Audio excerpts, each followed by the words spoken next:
Great. So we're going live and we're beginning to mainstream everyone. Let me thank people for joining us and good morning. Give you an overview of the meeting. During today's meeting, we'll first hear from Baltimore City Recreation and Parks about its work and possible collaboration with the state, and hear a presentation from Department of Legislative Service staff that reviews the recommendations considered so far. The DLS presentation, following that, we'll discuss the recommendations in some more depth, including possible revisions, additions, deletions, in preparation for a voting session, which will be on the November 30th meeting. Before we turn into the first part, let's take care of the formality of adoption of the minutes for the October 19th meeting. Do I hear a motion for approval? So moved. Second. In second, all those in favor? Aye. The ayes have it, as far as I can tell from hands and two verbals. Great. Anything before we move into the presentations themselves? If not, let me also just remind the panelists that what we try to do is have the panelists present in order in which they appear on the agenda, and then have the panelists introduce themselves when they begin the presentation. We find that moves the whole process along a little bit better in terms of transition from one speaker to another. And so why don't we go ahead and start with Director Regina Moore, who will kick off the discussion of Baltimore City. Good morning, sir. Good morning to the panel. Thank you for having us come today to present and talk a little bit about what's happening with Baltimore City Recreation and Parks. My name is Regina Moore, Executive Director for Baltimore City Rec and Parks. So what I want to do is I want to start with just kind of brief overview of the agency, our inventory, our staff, and budgeting. And then we want to dive deeper into a possible option or proposal. I know you all are considering state parks, and there's been a conversation about a state park not being in Baltimore.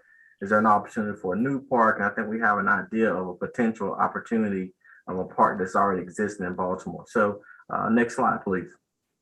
So the BCRP way, it's important that you know where you're going. It's important that you know your vision and your mission. So Baltimore City's vision is to build a stronger Baltimore, one community at a time, through conservation, health and wellness, and social equity. Our mission is to improve the health and wellness of Baltimore through maintaining quality recreational programs, preserving our parks and natural resources, and promoting fun, active lifestyles for all ages. Next slide, please. An overview of the agency itself, we have 17 different divisions. We have 3 bureaus. The bureaus consist of our Park Bureau, our Recreation Bureau, and our Administrative Bureau. And within those 3 bureaus, there's 17 different divisions, from therapeutics to seniors to forestry, horticulture, and we employ a total of 694 employees currently. Next slide, please. Our current FY22 operating budget, we had total $59,881,883. We have a total of that 694 that I mentioned on the previous slide. 380 of those are our FTEs or full-time. The remaining 300 plus is based on part-time seasonal employees. In addition, this year, we received a total of $31,942,000 in capital budget. But on average, over the last 5 years, we've received somewhere more in the direction of $20,865. And that consists of city bonds, some local casino funds, also the POS fund and direct and match, as well as the PAYGO funds through the city. Next slide, please. So a little bit about our park assets. We currently have 52 rec centers that we operate. We have over 262 parks, over 4,700 park land and park acres. We just recently opened an additional extension of our bikes and hiking trail. So we have over 25 plus miles of biking and hiking trails throughout our city. We currently have 3 of our skate parks, over 120 playgrounds, 23 swimming pools, which we're excited that we're focused on upgrading and renovating the majority of our swimming pools over the next 4 years.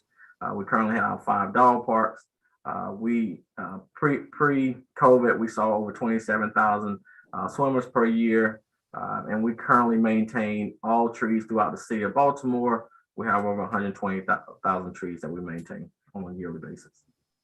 Next slide, please. Some of the projects that I just want to highlight that's under construction, as I stated, we just finished up the Jones Falls Trail, which is in the northwest quadrant of Baltimore. We're excited about our Druid Hill Aquatic Center. That is actually, I can look out my window and see that the construction is happening every day there. The Gwynns Falls Maintenance Yard is important to us because it's a way of us making sure that we focus on not only our residents, but also making sure that we maintain the workspaces that our staff go to on a daily basis. We're currently under construction is our second fitness and wellness facility, which is our Middle Branch site that we're targeting for first quarter of 22 to open that facility. We have some additional athletic fields that's under construction, focusing on playgrounds. 2 weeks ago, we opened a rec center that had been closed, the Tawana Rec Center, with a renovation project. We have Garrett Park, which is another site that we're excited about. That's in Southwest Baltimore. The Burdick Dog Park, as well as Dipsky Park, which is in Southeast Baltimore. Totaling a total of $50 million in capital projects that's under construction as we're speaking. So we're really excited about that. And one project that we left off the list is the one that we opened up this year, which was our Cahill Fitness and Wellness Facility, which was a $20 million facility. So when you add that into that equation, you're looking at over $70 million that we've been moving. And we're really excited and looking forward to even more projects going forward. Next slide, please. And so what this highlights here is that this Druid Hill Aquatic Center that I was just talking about, that I can, as I say, look out my window every day and see that development happening. The goal is to have that facility open and operating by Memorial Day of next year. This was a $10 million project, completely improving all of the swimming areas, as well as Baltimore will have its first competition outdoor pool that I'm really excited about, as well as improving our play spaces, a zero entry pool for kids, our younger kids to enjoy throughout. So it's going to be an aquatic center that we're really proud of. The community will be excited to see that facility opening Memorial Day weekend of 22. Next slide.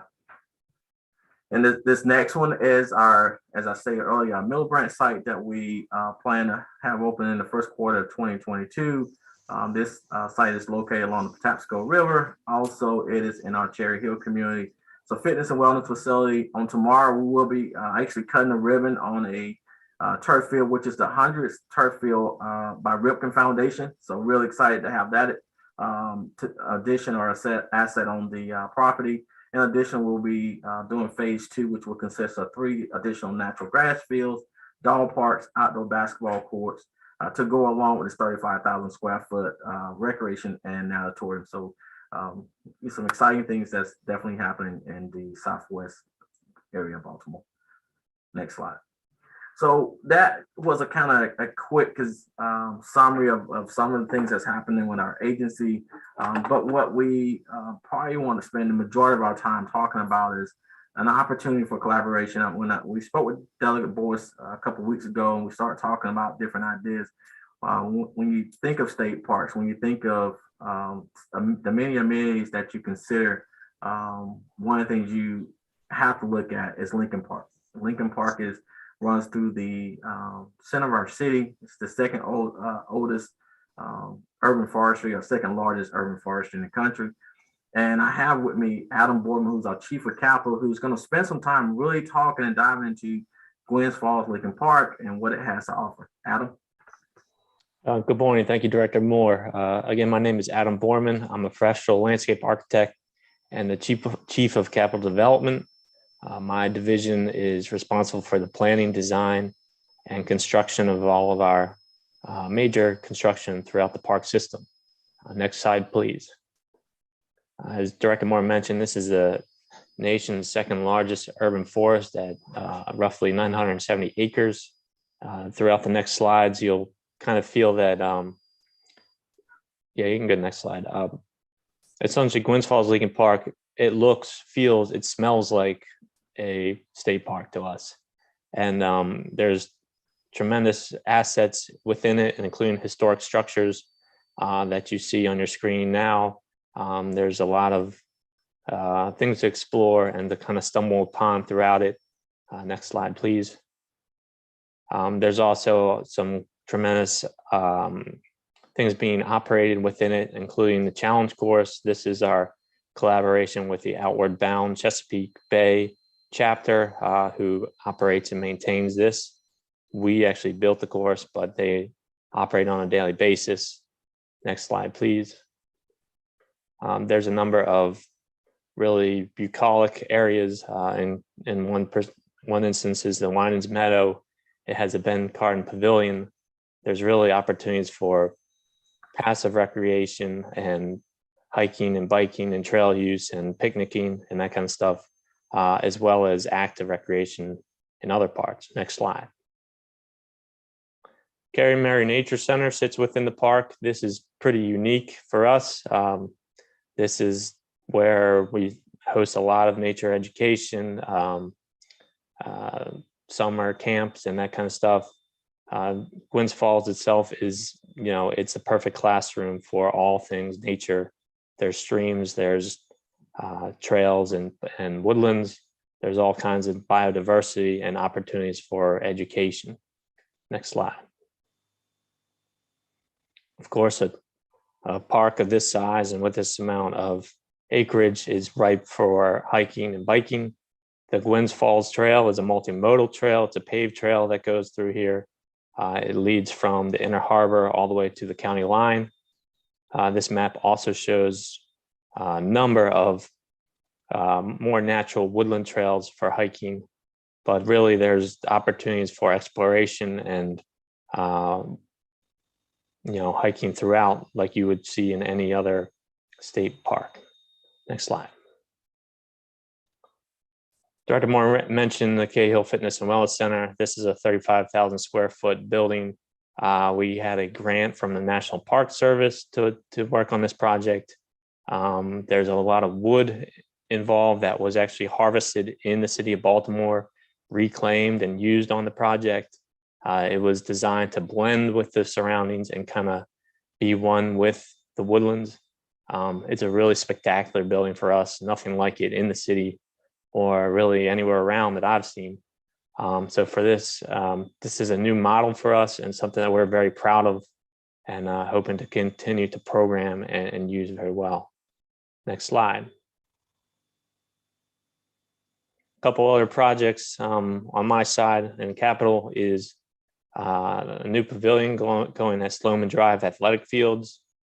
This is a rendering of it, but it's actually a very historic structure that's being relocated from Canton. It was actually an old market in Fells Point that has moved around throughout the years, but we're excited to be able to preserve that history and find a nice new site for it. Next slide. We showed you Winans Meadow before. This is a new structure. It'll be basically a visitor center, but also an educational building.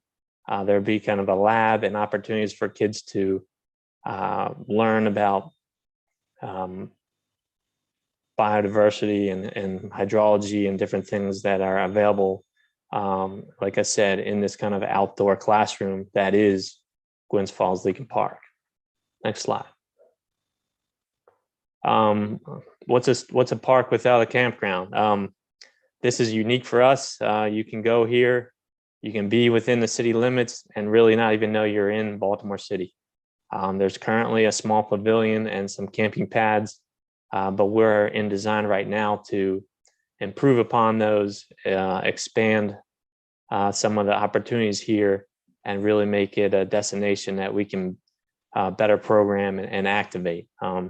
It's a very unique site for us and something you think of when you think of a state park. Next slide. I believe this is my last slide. I've touched on kind of the more passive use and things that you can do on your own. But in this case, this is a athletic field complex. This will have a synthetic turf multi-purpose field, ultimately 3 diamonds. There's down towards the middle center, There's opportunity for a public garden. There's really a lot going on here, and something that we're excited about to get started in the next calendar year. Next slide. So we want to just leave opportunity for discussion. Didn't want to give you too much here, but basically, as I said before, this park looks and feels like a state park. I'm not sure what the opportunities are, but we would love to potentially collaborate and hear what the commission is thinking. Thank you. Thank you very much. That was just excellent, excellent. And I must say, a bit educational for me as well. I had not seen a number of those. So I'm very, very pleased that Delegate Boyce that you helped arrange this as well. Let me turn to the commission and see whether there are questions or comments at this time.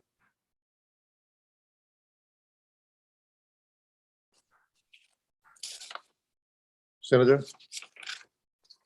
I think Senator Zucker's hand was up first. Thank you. He beat me to the punch. Senator Zucker. Well, thank you very much, Senator Alfred, Mr. Chairman. The athletic fields, when I saw that you had capital investments going through, I think 2022, those athletic fields weren't part of that. Or did I miss something? Is there, so it looks like you have greater investment than the, I guess, slide number 4, whatever that slide was with the with all the capital investments. Where's the linkage with those? Sure. Yeah, the fourth slide was just a capture of what's actually under construction in the year 2021. So I think it's the following. No, slide. go to the next slide. It's the keep going. It's the that. There you go. Yeah. So that's actually what's under construction. The athletic fields and some of those other projects that we showed later are in design, are in permitting, and preparing for advertisement. I see. So what's the total? What's the total there in terms of how many are in planning process right now in terms of the total capital cost for those? Specifically for that park? No, I guess for anything that you have in the mix that's in planning right now. Oh, well, I've got roughly $80 million in the bank. We're about to head into CIP season again. I've been very fortunate under Director Moore's leadership to keep growing my staff. So we're starting to move projects. 5 years ago, we were only building 3, 4, or 5 projects a year, but you can see this list here. We've doubled and tripled that, and our capacity has risen, and we got some good momentum going.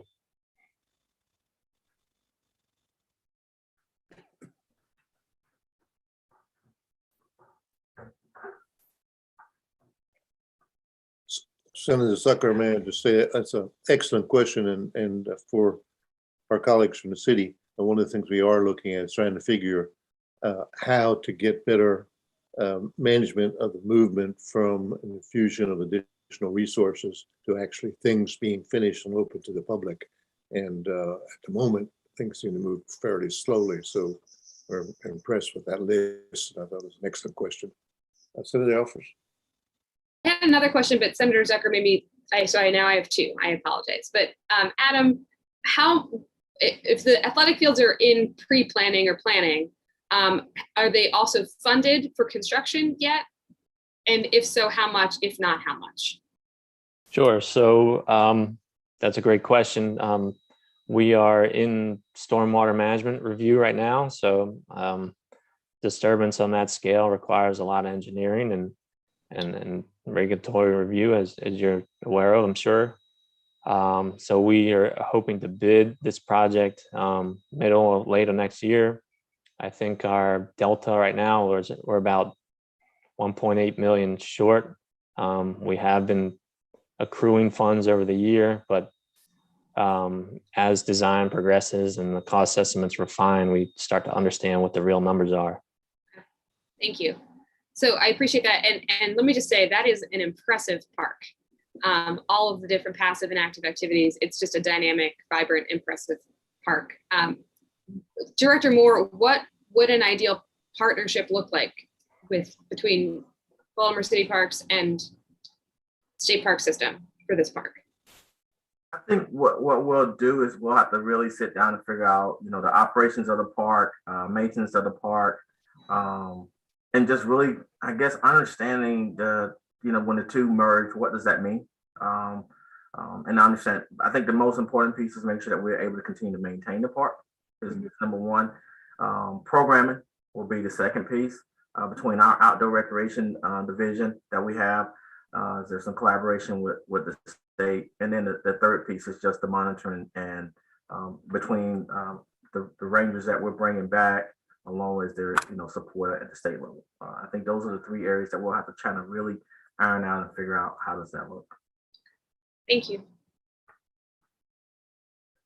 Other questions or comments from commission members? Director Moore, let me just ask you then a couple of very quick questions. I saw the thing free trees to city residents. How long has that been going on? And the city continues then to maintain the trees? They plant them, the residents plant them, or the city plants them?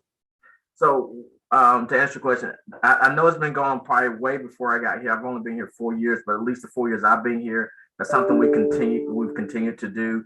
What we normally do is we have different partners in the city that we partner with to help us plant our trees. And most of those tree planters come with a 2-year warranty. So if like Baltimore Tree Trust that we partnered with in the past, if they plant whatever trees they plant for that year, we provide them the trees. And then what they do is they have a 2-year warranty that they maintain those trees for us. There's trees that we plant as well. And then there's opportunities for our community organizations to plant trees. And we support them by providing trees. And then we work with our residents to make sure that, we want to encourage trees to be planted in front of homes. We'll remove the concrete, develop the tree pits and maintain those. But ultimately, after that 2-year warranty on new trees, our agency maintains. Are they initiated by citizens or community groups or by some proactive program within the department? Yes, sir. We currently have a proactive pruning program where we're, constantly looking at different neighborhoods, and we're pruning those trees each year to help us reduce the amount of down trees that we experience. We just recently received a significant increase in our not capital, but an operating budget so that we can remove additional backlog dead trees that's also in our city. So I'm really excited with the operation where we're going with forestry. But the proactive pruning, that's an area that we really want to look at how we can find additional funding so we can stay on the front side of that. Because as well as I do, if you're properly pruning the trees, that does reduce the amount of down trees. Right. I don't want to take too much time of your time today as well as the commission, but could you get us a little bit more detail in writing about how that program is working in the city? Is one of the things we're looking at as an equity issue in a number of different communities. And so we'd be interested in your experience on how it's working and things like this be helpful to us. And this is a tree planting, I'm sorry, sir, the tree planting program, correct? Yes, correct. Okay. Yes, sir. You had a question as well? That'll good voice.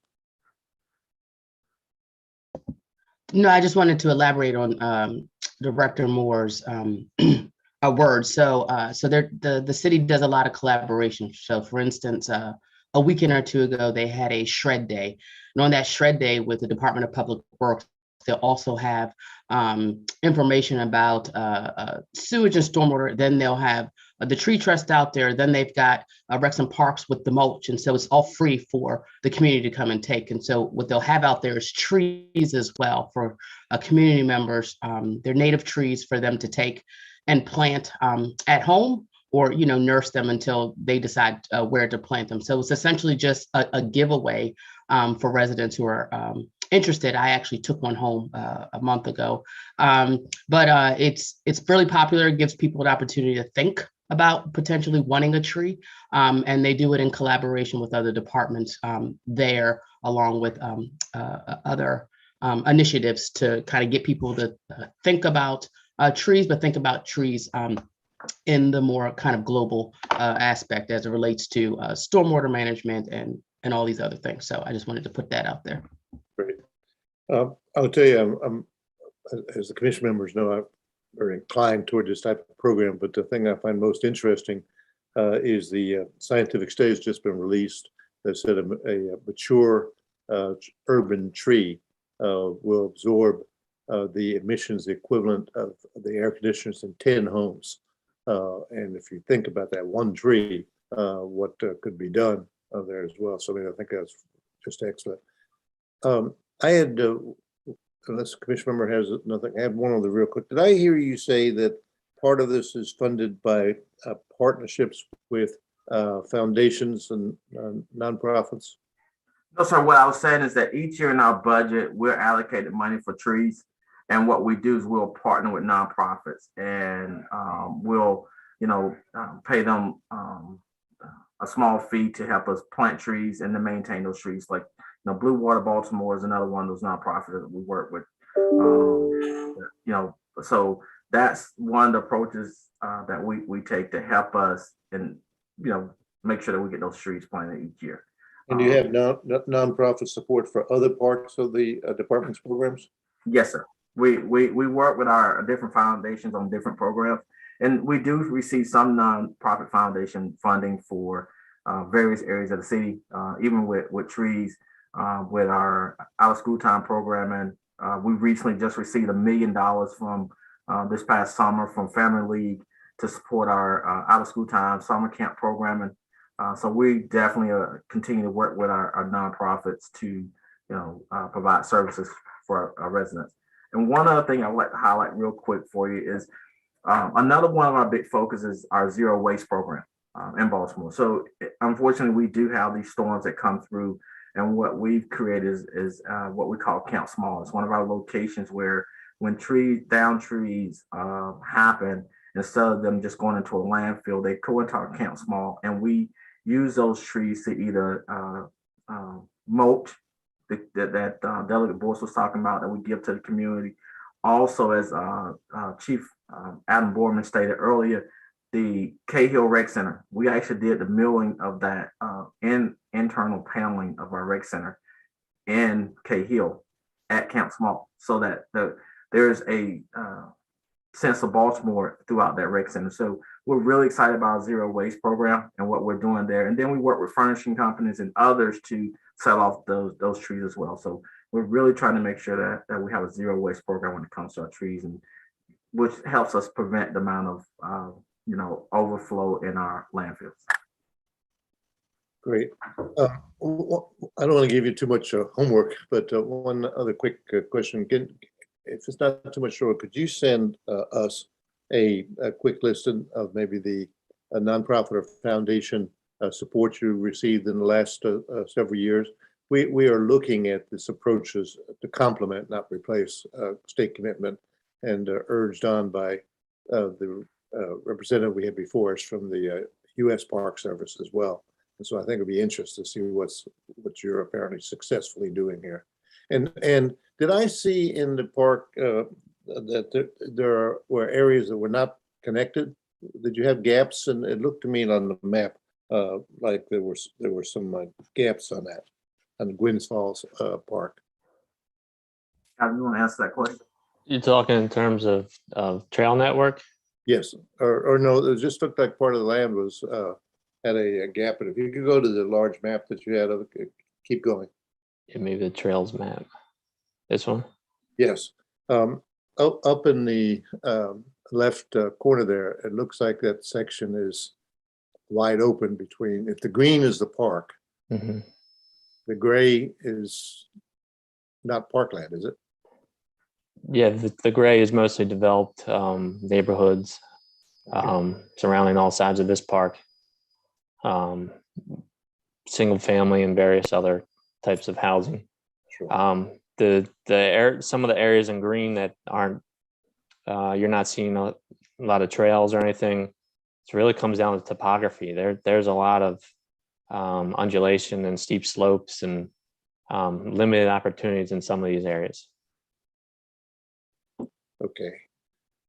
That's one of the issues we're looking at as well, is connectivity, either among parks or within one park. So, okay, I was curious about that. Thank you. Do other commission members have a last question or comment?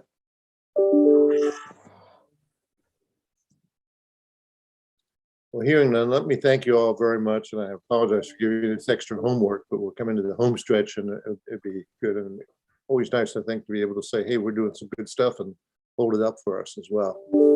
Thank you. Not a problem. Thank you all. Thank you for having us. Thank you. Appreciate your help. This time I'm going to move to our two experts on everything, Jeremy Baker and Andrew Gray, who are going to fill us in on the latest versions of potential recommendations. Thank you, Mr. Chairman. We'll do a little tag teaming here on the PowerPoint presentation to updated briefing. In terms of your charge, you have the 4 bullet points noted here. Presentation September 10th, 21st, October 5th, October 19th, and now November 9th, the 2 presentations noted here. And once again, the 6 challenges that have been identified: capacity, maintenance, staffing, funding, equity, and climate change. And I'll be switching off with Jeremy Baker on these. Jeremy will start us off with capacity. Thank you, Andrew. So the first category is capacity, specifically increasing recreational opportunities. Recommendation number 1 is to establish new state parks or develop new amenities in current state parks. This is including increasing water-based recreational opportunities.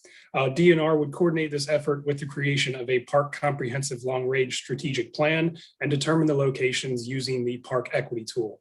Recommendation number 2 is the General Assembly should require DNR to establish new state historical parks that preserve and interpret the story of Black Marylanders and other underrepresented communities. Recommendation number 3 is requiring DNR to establish a 5-year capital improvement plan for the state park system.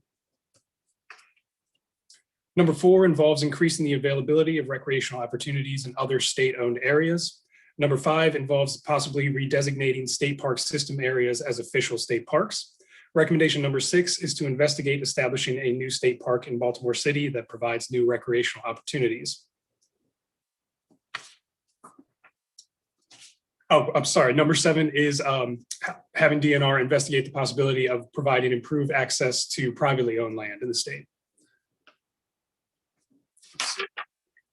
Number 8 is to increase the trail connectivity between park systems. Number 9 is to coordinate with other park systems to implement a whole systems approach to park and recreation planning. Number 10 is to explore partnership opportunities for park outreach. This includes applications and websites that display park information, as well as expanding the day use reservation system that's currently in place in a couple of parks. Recommendation 11 is for the newly created Office of Outdoor Recreation to collaborate with other stakeholders on economic development opportunities related to parks and recreation. Moving now to maintenance. Recommendation number 12 is for the General Assembly and appropriate executive agencies to work together on anticipated federal funding and current state budget surpluses to really get jumpstart funding for critical maintenance to eliminate the existing critical maintenance backlog over the next couple of years, and then develop a longer-term plan for addressing critical maintenance backlog to make sure it doesn't happen in the future. Recommendation number 13 is the General Assembly requiring DNR to prioritize increasing staffing in the engineering construction unit in order to improve the critical maintenance work in the parks.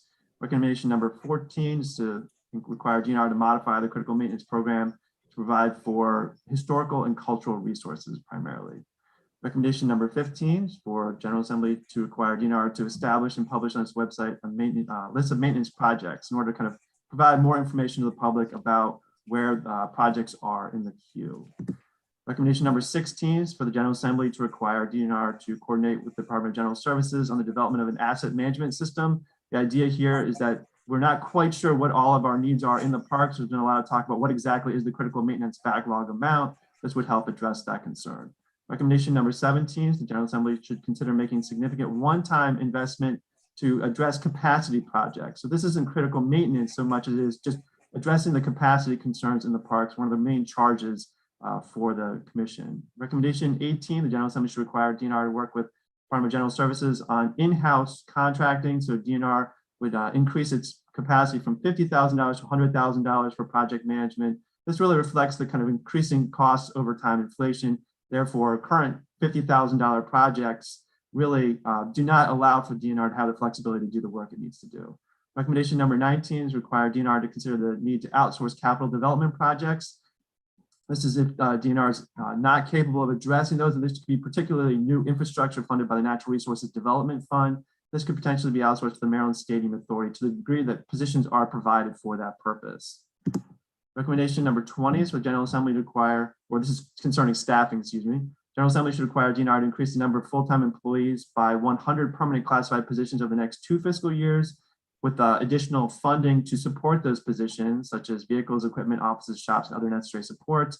And then over the longer term, to double the size of the Maryland Park Service workforce in the next 10 years and set a long-term goal of 1 authorized position for every 30,000 park visitors. In order to maintain this kind of pressure to make sure the parks are adequately staffed, there would be an adequacy review every 10 years to determine if there's an adequate staffing in the parks. Recommendation 21, General Assembly should require DNR to implement a volunteer management program model on the National Park Service's Volunteers in Parks program. A lot of detailed information provided by the National Park Service. Just want to kind of highlight also that as part of staffing considerations, one might want to consider the Public Land Corps authority that the National Park Service has as well. If somebody volunteers or works with the National Park Service for 640 hours, and then they have the opportunity to go into a queue of non-competitive hiring for a position with the National Park Service within the next 2 years. And that's something that could help with diversity and equity considerations in terms of providing a pipeline for employment in the Maryland Park Service. Recommendation 22 is DNR to require DNR to work with the Department of Budget and Management to improve the hiring process. There are a couple of noted changes that could occur there. Recommendation 23 is to increase efforts to recruit and retain bilingual rangers and to provide for funding for the MU Parquet program. The recommendation 24 is from the Maryland Park Service to increase efforts to diversify its workforce. Recommendation 25, Maryland Park Service should develop programs focused on creating a pipeline of new rangers. And this is also where you could kind of consider that public lands core idea. The idea is to pull from volunteers, state's foster youth system, the state's historically underserved communities, and could potentially involve collaboration with the state's historically Black colleges and universities. Recommendation 26, the General Assembly to consider requiring DNR to resolve the employee classification issues resulting in differential pay levels for employees. Recommendation 27, to the General Assembly to require DNR and DBM to conduct an annual salary review, considering kind of improving hiring by compensating employees at the commensurate level with the kind of other local parks and the National Park Service level system, and also for improving retention by promoting upward mobility within a job series. Recommendation 28 is for the General Assembly to require DNR to allow park managers to be involved in law enforcement resource allocation issues. Recommendation 29, General Assembly should adopt legislation to provide statutory recognition of park rangers as first responders.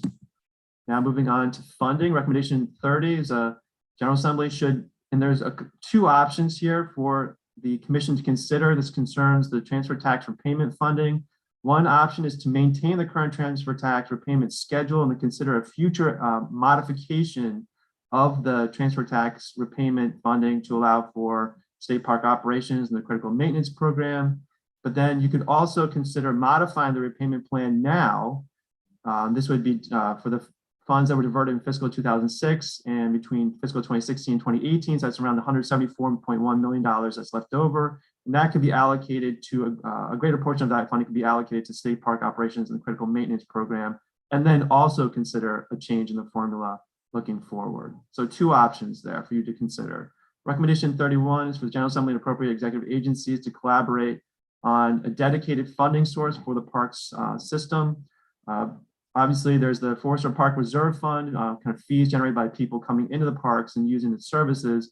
There's also the transfer tax formula that we've talked about, A couple of other considerations, there's sales tax ideas. There was, in terms of particularly outdoor recreation gear was brought up in the previous presentations, and other revenue sources that the commission could consider. Recommendation 32, General Assembly should take action to create targeted funding for cultural resources and historic sites. Recommendation 33, General Assembly should set a statutory funding goal for the state park system. This isn't just sending a kind of a message that you should have a certain amount of money in the budget. It's really with the idea of the outcomes of getting a certain amount of money in the budget to be able to have fewer state park capacity closures, improve access to and equity, and to have that green infrastructure for mitigating climate change. So it's not just a number, it's really kind of a number with the goal of certain outcomes being reached. And now I'll turn it over to Jeremy for equity. So equity and addressing barriers to access. Recommendation 34 involves the Maryland Department of Transportation conducting a pilot program that would extend MTA bus service to provide transit access to the state parks. Recommendation 35 involves establishing a pilot program for a weekend shuttle service to state parks. Recommendation 36, the General Assembly should require DNR to improve bicycle, sidewalk, and trail access to the state parks. And recommendation 37 is for the Park Service to adopt universal design principles to ensure equal access to programming and amenities. This includes the digital platforms and websites to ensure accessibility for individuals with disabilities. And finally, we have climate change. Recommendation 38, the General Assembly should consider committing to a 30 by 30 goal for the state of Maryland. Recommendation 39 is to ensure funding is available to modernize and integrate green infrastructure and technology and sustainable practices into all state park facilities. As part of this, DNR would adopt a formal policy that recognizes that Maryland's forests and trees are a major tool to battle climate change. And finally, recommendation number 40 is for the General Assembly to create a new urban legacy reforestation program. This program could support reforestation by either acquiring land or using existing government land or both. Mr. Chairman, that's what we have for you. Thank you. I want to give you an award for the fastest presentation of a long document in the history of the legislature. So, let me turn to members of the commission and ask for some discussion, reaction.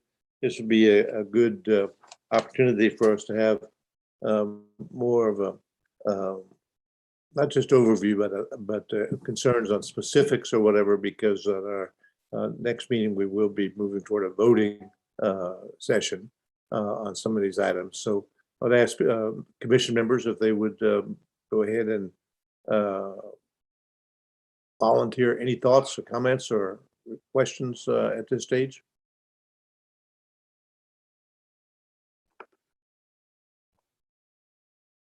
Could you put the full gallery up so I can see whose hands are going up? Okay, at the moment I saw Senator Zucker's hand up and Senator Elfreth up as well. Senators, and I think I just saw Senator Edwards up as well. Good. So why don't we handle in that order there? Senator Zucker, would you like to go first? Sure, I would put my hand down and let Senator Elfreth go first, but Mr. Chairman, I can't fool you. You caught it, but I would just, you know, I know there's going to be some more discussion today, but I just wanted to commend you, Mr. Chairman, and all the members on the commission, as well as those folks that came in to testify, because I feel like even though we're not necessarily taking action right now on the recommendations, I really feel like they, I think they captured all of our concerns. And I think it gives us, you know, after further discussion, I think it could give us a good roadmap on where the Maryland General Assembly can go in the future. And obviously, I can't say enough good things about Senator Elfreth's leadership and Delegate Lupe's leadership on this, but certainly appreciate you too, Mr. Chairman. Thank you. Thank you. Again, thank you to the staff for organizing this. We had a lot of good random thoughts going on, and someone had to pull it together, and you all did. So, Senator Elfreth. Thank you, Mr. Chair. Just to echo Senator Zucker's comments, I've spoken with or read the feedback from everybody on this commission, and I think, you know, maybe everybody didn't get everything that we wanted, but everybody's voice was represented in these draft recommendations. So I'm really happy about that. Andrew, I'm sorry I might have missed it. And on the staffing side, did we include the designation of rangers as first responders? I apologize if I missed that piece. Yes, that was Okay. included. Thank you. So on that note, I'll just say that we also so grateful for the testimony we've received. And that was a strong recommendation from the rangers themselves. And I'm happy that we were able to accommodate that recommendation. So thank you, Governor. Thank you. Senator Edwards. Yes, thank you, Mr. Chairman. I just got this late, excuse me, yesterday afternoon. I read it and then heard it here today for a second time. So I do have a couple comments, if I might. One of the big problems with, there's something in there about utilizing private land, working with private landowners, which is a good idea. We've looked at that out here for years. The big problem is liability. And until you can overcome the liability to the landowner, most landowners aren't going to work with the state to allow the public on their property for recreational opportunities, whether it's just walking on the trail or hunt, whatever. You do have in the law to hunt on someone's property, you have to have written permission. So I think you understand that liability issue is a big issue when you're talking about utilizing private land for in place of, for example, state parks, etc. Also, as mentioned in here about wildlife management areas, and I don't know if that meant convert them to parks or not. These lands are bought with Pittman-Robertson money, which is federal money that's gained from the sale of licenses and or guns and or ammunition. And that land is to be used for hunting opportunities. So I don't know that you can convert, because I think that one of those things in there, something about converting that areas to state park. I don't know that you can do that because of the federal requirements.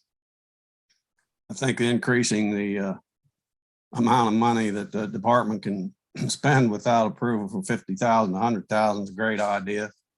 There's too much bureaucracy involved now, and you need to put a little trust in DNR that they'll do the right thing. They get audited every year or every other year or something like that. So they screw up, they would catch it there. The annual salary review. I think we have to be careful there. You know, it's my understanding now all salaries are to be reviewed once every 3 years. And if you start doing every year for certain groups, then other groups, I think, are going to be asking for the same thing. That's going to put a lot of pressure on budget and management to do that and keep up. So I know we did 1 year, probably before I think most people on this call, other than myself, with state police. And I don't know if that was under your administration, Mr. Chairman, or not. When state police were definitely underfunded, and we put a group together to evaluate how to increase that. And we did that in a year and increased it considerably, where we weren't losing state police officers, et cetera, and we're gaining officers because we brought them and more in line. I did send Andrew and Jeremy some suggestions. They may or may not have been encompassed in this, but I think maybe the terminology I'm using is not the correct terminology. So if someone can help me out here, Andrew or Jeremy, whatever. And maybe this is, hopefully it's the right time to talk about it, but to look at more public-private setups, I don't see why we can't have DNR work with private entities to do certain things in park, like mowing the grass or picking up the trash or doing those kind of things, which I'm not sure they're doing now, which would save the need for certain personnel. And also, and staff can check us out. There are several states that do sometimes sign agreements, public-private agreements to even take over a whole park. DNR might want to look at taking a park and putting out an RFP to see if there's interest in that. And I'll just give you one example. I think it was mentioned here. Governor, you're familiar with New Germany, has 12 cabins there. The secretary came up here a couple months ago and we met with the secretary and the park manager. And the park manager said all 12 of them were filled up through the end of the year, that she could use more cabins. She said she could actually double the number of cabins and fill them up, which would mean instead of 12, there'd be 24. Or if you could look at working with private enterprise and say, okay, you know, you can maintain this park. I'm not saying that particular park in New Germany, but some park in the state somewhere. You run it, you maintain it. You have to follow our rules and regulations. You have to get approval from DNR. If you want to add cabins, you can do that, but it has to meet our specifications. If you want to add campsites, you can do that, but it has to meet our specifications. And we work out an agreement where we take 1% of their profit. Therefore, you don't need people to run it because that's being run by other people. We take 1% of the profit. That profit then can be put into the department's budget to help maintain and run other parks. As far as program open space, and I'm not sure, even though I've been on this committee since I've been in the legislature, it's been changed considerably over the 40 years, going on 40 years. I'm not sure how much of that money goes to maintenance, but I think it's time we start looking at saying some of that money, and maybe every other year you take a good chunk of it to put in maintenance in parks instead of taking the money and buying more land. I'll give you another example here. And the other part is, and I do agree with this, when we look at potentially new parks, hopefully you can include some water activities there, whether it's a stream, a river, a lake, or whatever, because water is an attraction, helps bring people to the parks, but you got to maintain the water. And we've tried for years to get a bill passed for $3 million to clean up the state lakes, which most are within parks. If you have dirty water, people aren't going to come, and they're getting infested with invasive species and everything else. So to me, that's part of maintenance. So you either put a new line item in the budget and DNR saying this money's got to go to clean up the water, whether it's a lake or river or stream or whatever, because people aren't going to want to come if the water is not cleaned up. And let's see here. I think those are a couple things that would help speed up maintenance and gain more opportunities for our state citizens without a whole lot of extra money from the state. And I'm not supportive of taking anything from the locals. I was very pushy on this because I represent an area that has a lot of small communities. And without being able to use a lot of the money for maintenance or construction in a lot of these small communities wouldn't have a park. And simple with the cost of stuff today. So I guess that's one of my main things as we look at potentially making changes that if you reach acquisition goals, for example, you can use more of your money for maintenance and construction. And that's very, very important to small communities, particularly in the rural area. When you're looking to put lights on a ball field and cost $100-some-thousand, a lot of these places never would be able to do that. So I think we need to look at things with an open mind. If it means changing the way things are funded and whatever, if we think it's the right thing to do, we need to take that approach and not say, well, let's just stick with the way we've done it before, because you can make positive changes without impacting a whole lot of negatively to anything within the park system.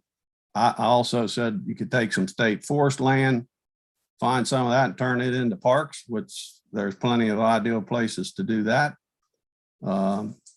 So we passed the pilot program about 3 years ago, and since then, and that means that the state actually, it used to be you got paid for the revenues generated on state land.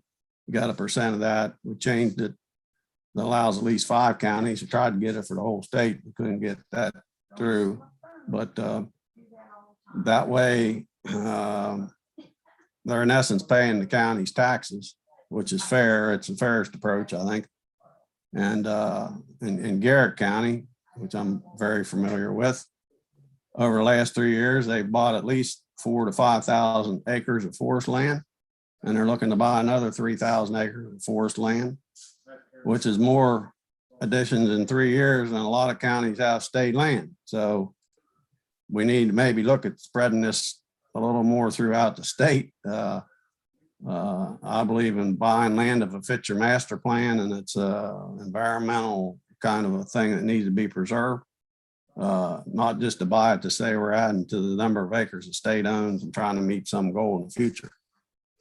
So with that, I probably said too much and I'll keep quiet for the time.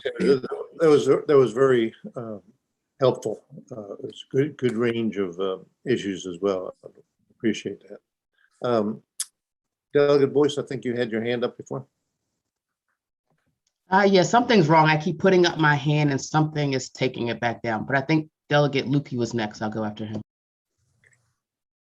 No, Delegate Boyce, go right ahead. I had a question about recommendation number 28. And just, I don't remember this aspect of the recommendations other than the classification of being a first responder. So can we go into number 28 a little bit more? So for recommendation number 28, hopefully it's on your screen now. It is. Mm-hmm.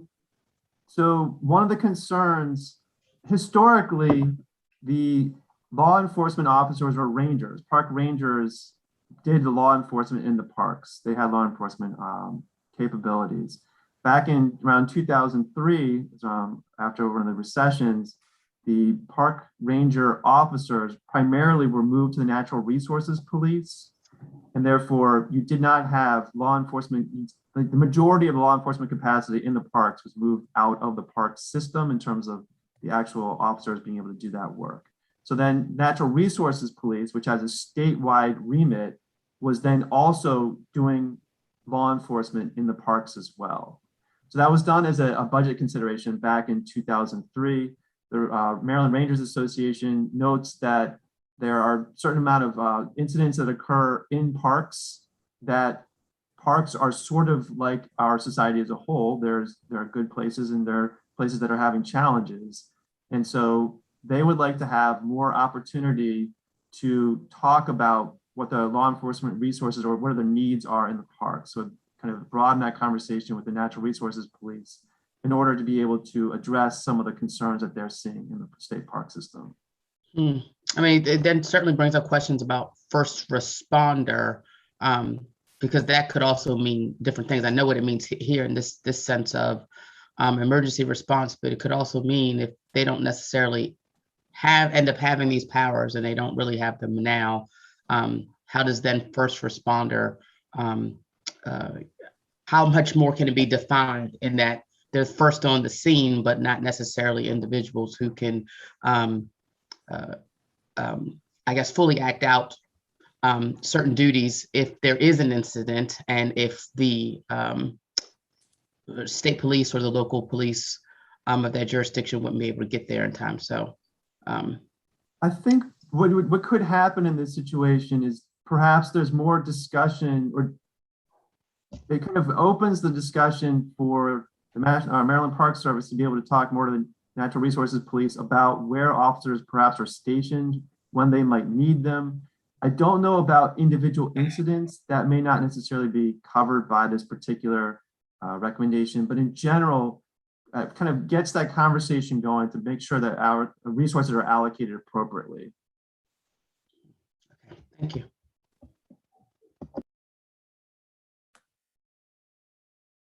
Delegate Boyce, do you have other comments on this? I appreciate you raising that issue. I'm still not, in all candor, sure that I understand the full range of what is being said there. And particularly, it sounds to me that park rangers are in a difficult position right now on that. So obviously it's something we should look at just a little bit more. Mr. Chairman, Jeremy raised his hand. I think he might have more to say on that. Yes. Jeremy? Actually, Mr. Chair, I wanted to kind of go back to something that Senator Edwards addressed, but I'll wait till after Delegate Lukey goes if you prefer. Yes, please.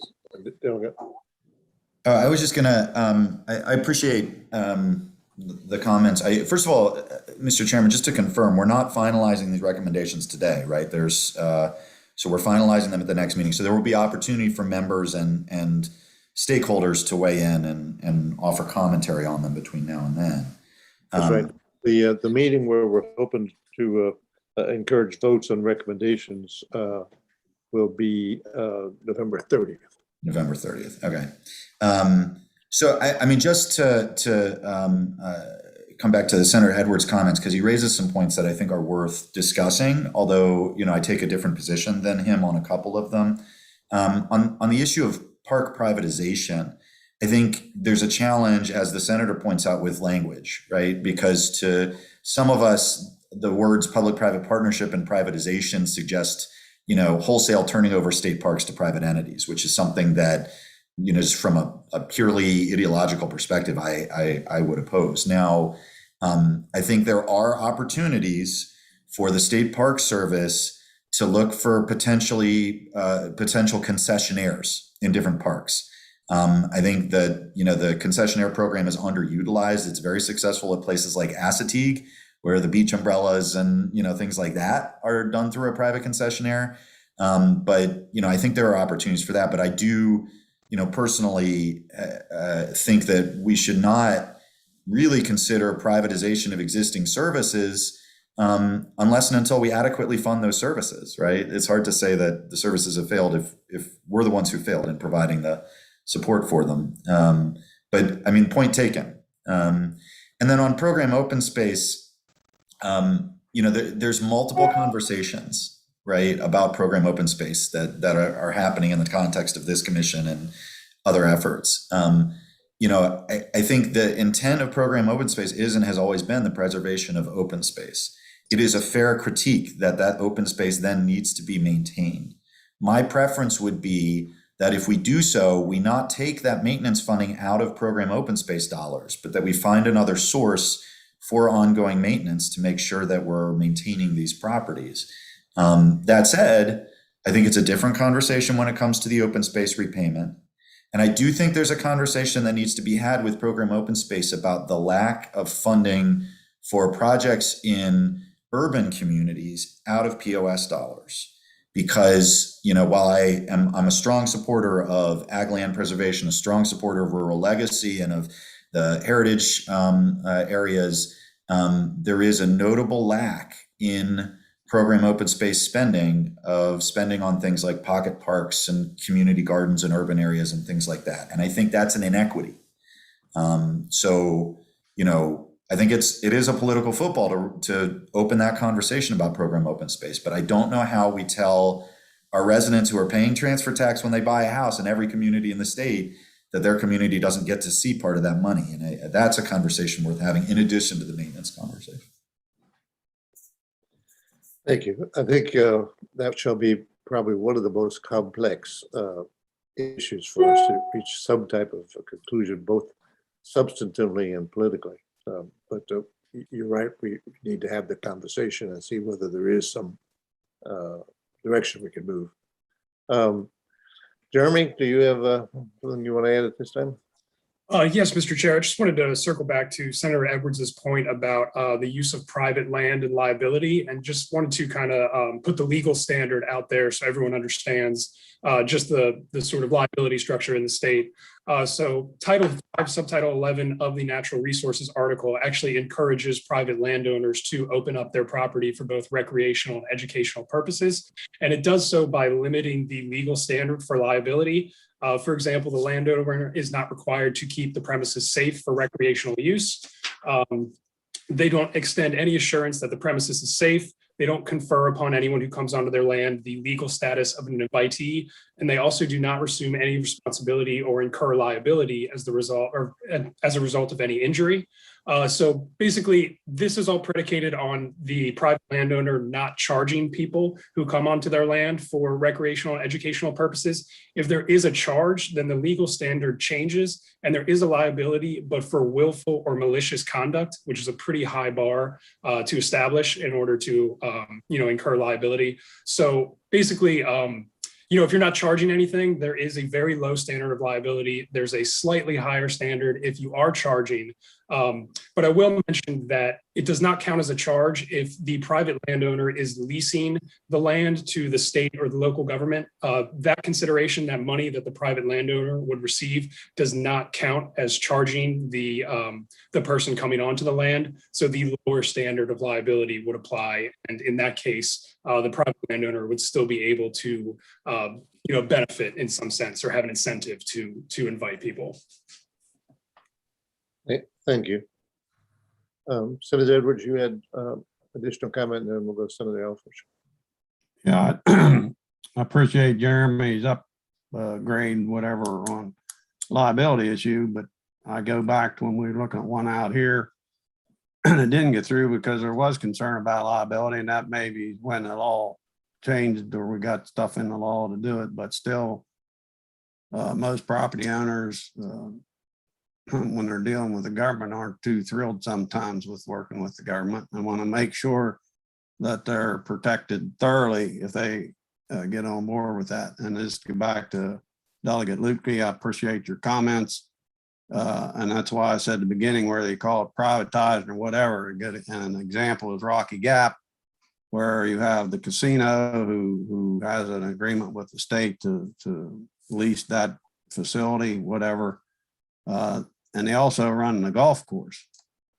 That is a private entity. Now, I don't know what you call it. Your wording's probably better. I'm just trying to look at some ways you can get things out there for non-governmental entities to run them in some manner that still keeps everything open just as it is now to the citizens to be able to utilize the park. But in return, the state could make some money and not have to hire maybe as many people, which they always complain every time they get in budget. We don't have enough people. We don't have enough money for maintenance.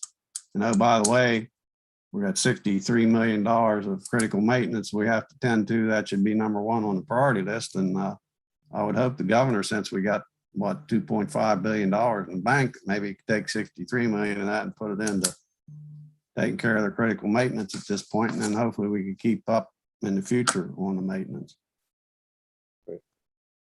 Let me just add one comment. I think you're right about the different terms, you and Delegate Ludke. One of the terms that we haven't used here very much, talk about the privatization or public-private partnership. Both of which, quite honestly, are a red flag issue for me. But there are some other things in there along the way, one of which is simply contracting out. And a straight contract is not necessarily to make a profit on the contract, but it is a different way of doing it. The most simple would be, as was mentioned earlier, some of the concession stands. But there's no reason that something as big or complex as let's say a golf course someplace could be completely contracted, but it would be a annual or 5-year or 10-year contract, something of that type, without giving up ownership and decision making, which is one of the concerns. But we'll come back to this, I am certain, as well. Now let me see. Next was Senator Elford. Yes. Thank you, Governor. And I just want to, I think we're getting very close to a consensus here, because I just want to amplify both Senator Edwards and Delegate Lukey. Perhaps an ability to contract with private entities for concessions when necessary. Certainly not all of our parks can have a hard built concession stand, but could accommodate food trucks when necessary. I think also about programming, which we've heard a lot about in this commission, just great opportunity for better programming. I think about in my district, we have Capital SUP, stand-up paddleboarding, that operates out of a number of our county parks, would be a great addition in a number of our state parks as well. So can we find wording around contracting when appropriate with private entities for concessions and programmatic activity, like a golf course? I think that's maybe where our happy space is with this language. Senator Edwards, you mentioned state forest land, and I just want to, I agree with you, and that's included in recommendation 4. And then on this program open space repayment piece, I would also like to agree that we have this massive backlog of maintenance that's been accumulating for decades now. This is the first time, I think I mentioned to some of you, Senator Edwards and Senator Zucker and I serve on the budget committee.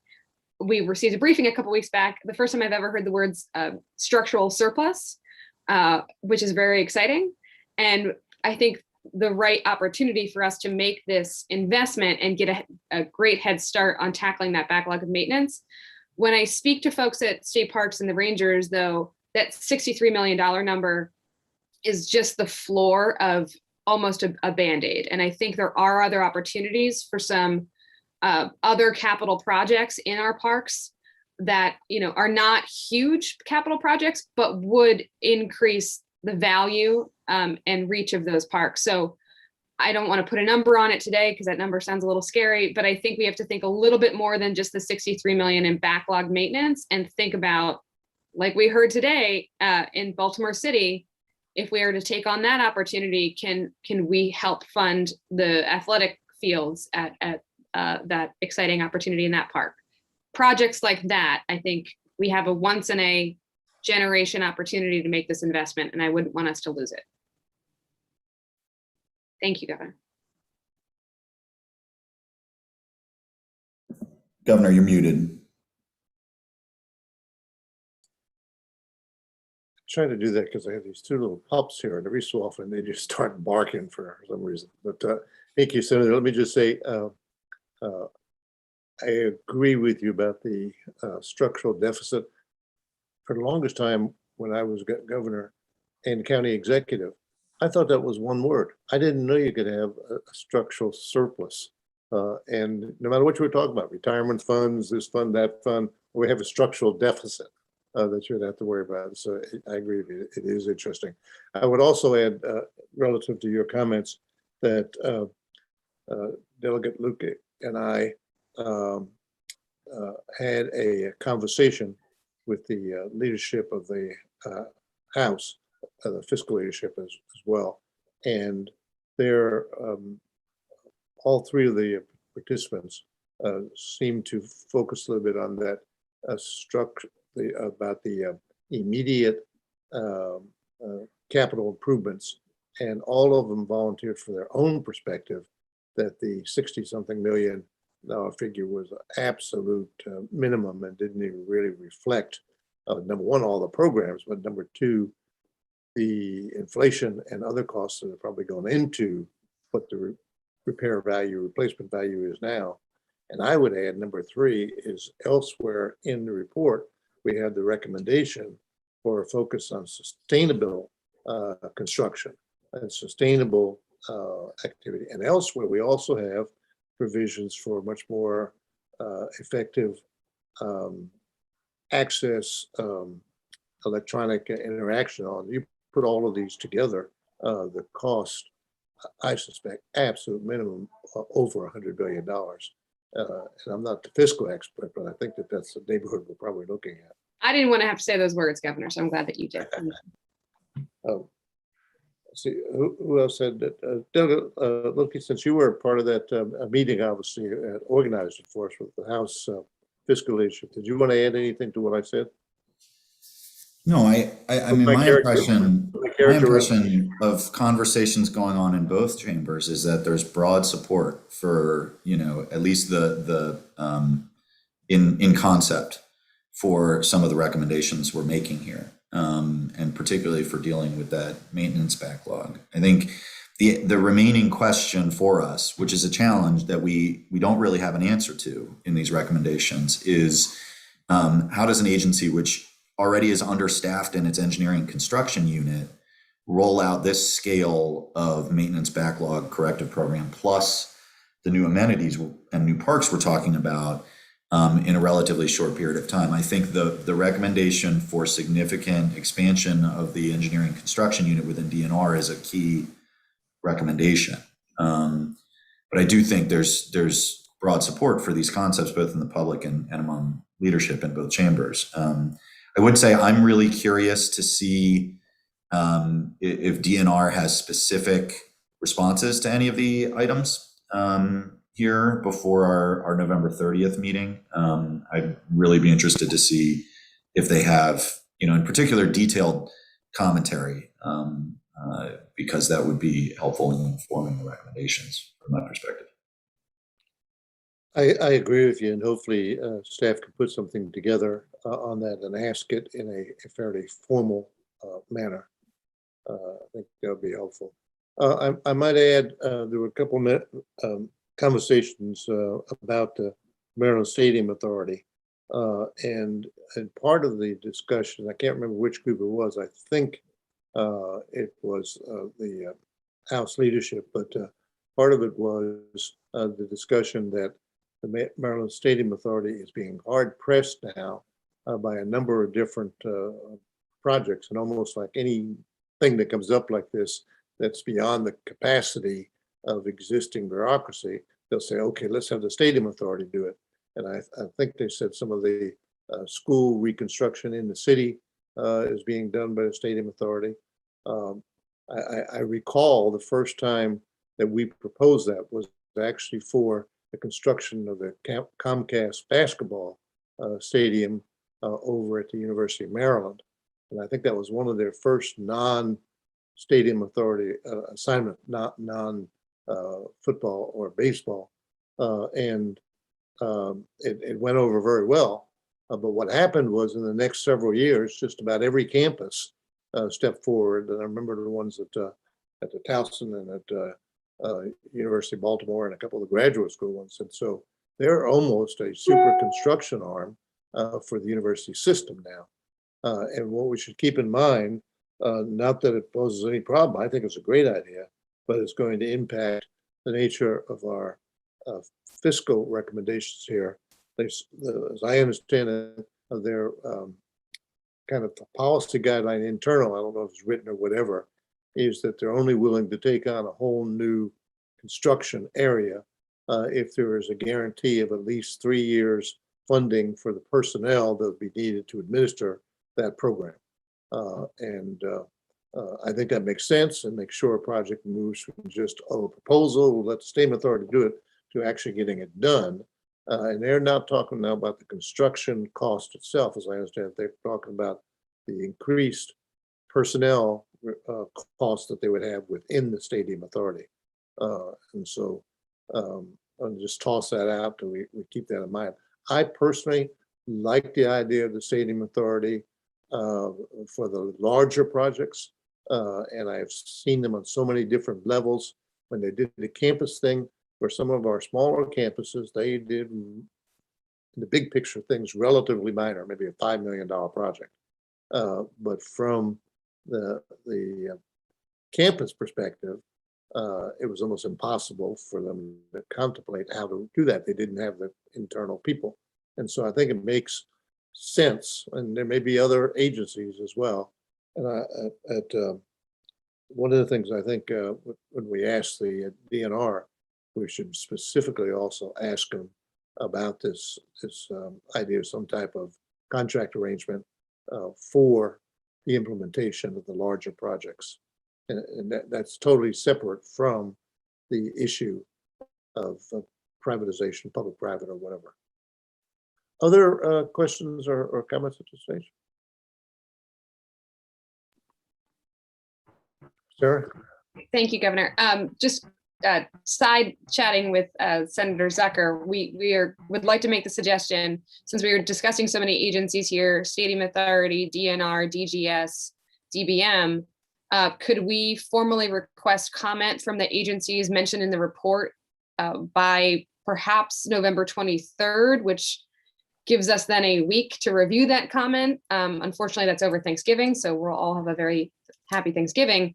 But I do think it's imperative that we do hear directly now that they have the comments in front of them, their formal responses. I think that's a good idea. Put some extra responsibility on our staff as well, who've been doing a great job, but I think it's a very good idea. Other questions or comments? If I may just make a comment, Jeff Christ. Yes, please. On the Eastern Shore, I just want to just caution this commission, against looking at ag preservation and rural. I obviously very empathetic, turn towards recreation. I see,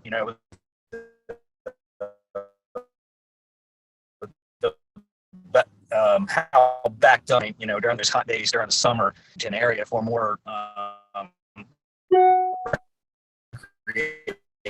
Delegate, we're having a very difficult time with your reception. Especially water recreation. We're looking at ag preservation. We're looking at that should help. I just want to caution against recommend, first of all, small, relatively small amount of money in the budget, and two, you guys remember. Yeah, Jeff, you're breaking up. We can't really hear what you're saying. Areas for Planned Maryland and also. All right. I just have a. Delegate, let me suggest. Unfortunately, we're having a very difficult time hearing us, which I guess you're probably having the same trouble hearing me. But I would suggest if you end up someplace with a reception shortly, jump back in. Otherwise, maybe. I'll do is right. Delegate Luke. Yeah, I'll just touch base with. Okay. About my concern. Yeah, and Delegate, if you want to write down your concerns at all, we can make sure everybody on the commission gets them. I mean, to my point earlier about open space, I don't think the issue is taking away, right? I don't think it's about let's take money away from existing recipients, but the transfer tax is going to be growing because real estate's more expensive. And so to that extent, I think it's worth looking at the formula for this urban issue. And I do think long-term, it becomes hard in districts like mine, where half my district is agriculture. Long-term, it becomes hard to defend the program and maintain it as it currently is from a strategic perspective if there aren't call-outs for other areas as well. So it's not about robbing Peter to pay Paul. It's about let's make sure everybody's part of the conversation for how we spend this money, in my opinion. But, that's one opinion, and the open space partners are not happy with me for raising it. So. There are comments, thoughts? If not, Well, Mr. Chair. yes. I was wondering if it'd be possible to go back through just really briefly some of the recommendations, just so we have a firm feeling of where you guys are standing before we ask for comments from the agencies. Would that be all right? Yes. Okay. So back to the presentation. There are some excellent questions here. I just want to make sure we're all on the same page. The Senator Edwards brought up the question about Pittman-Roberts and on the wildlife management areas. And I am not sure about the answer to that question. That would be in recommendation number 4 and 5. Wildlife management areas, as Senator Elfworth brought up, potential increase the recreational opportunities, recommendation number 4. I don't think that's a problem, but for recommendation number 5, that in theory could be a recommendation problem in terms of expanding or changing a wildlife management area to a state park. Do you want to be safe and just take that out? I think, Andrew, the language here says investigate the possibility. Senator Edwards is absolutely right that land bought with federal money has to stay as a wildlife management area. But I believe, and I could be wrong, I believe there are areas within the wildlife management system that were not purchased with that hunting license money, that were, for example, donations from property owners. And then the question would be whether in that donation, the property owner specified that it should permanently be a wildlife management area. So, you know, Senator Edwards, if it addresses your concern that it says investigate and it doesn't mandate it, that DNR would have the ability to say, we cannot turn this into a state park. You know, I think, Senator Edwards, go ahead, sorry. I don't have a problem investigating it. I just came to my attention that I know these lands bought with that money have to remain, right, my understanding, as wildlife management areas, which means you can hunt. Most state parks you can't hunt. And I would add the addition in terms of my own concerns, but the same thing to look at whether there are within those concerns some possibilities makes sense to me. But I have concerns if some of the areas that are forested would be cleared for more active recreation proposals. I don't think that's what it's intended, but it certainly looks like it could be something along that same thing in terms of natural environmental areas. If designated them as state park systems with different activity levels raises all kinds of questions as well. And so these presumably were set up there originally, a natural resource management area and a natural environmental area, but for purposes of emphasis on the resource and the environmental problems. And then we have the purpose of the overall state park system, which is much more, I think, geared toward active recreation and active hiking and camping and stuff like that. And so if there are areas we can do that without interfering with the basis of the protecting the natural resources, especially the forest, and protection of the environmental areas, especially those that are set up to protect sensitive areas, that makes sense. So just to leave it, maybe we should add a phrase that this is because we may get a negative reaction otherwise, that making sure that the existing forest and environmental purposes are well protected in any recommendations that come out of there or something along that line. And we're able to get the agencies to comment on this. There also will be information coming from that source. And I think currently, I think Delegate Lukey's point about investigating is not, it does not force anything. And I think the DNR will be able to balance those needs. So with your leave, I think we kind of leave it for it is currently and then move forward. If that's okay with everybody for the time being. For the time being, yes. For then recommendation number 6, this concerns the kind of working with Baltimore City. Based on the presentation today, do you feel that this recommendation still captures what you're feeling in terms of how the commission would like to move forward?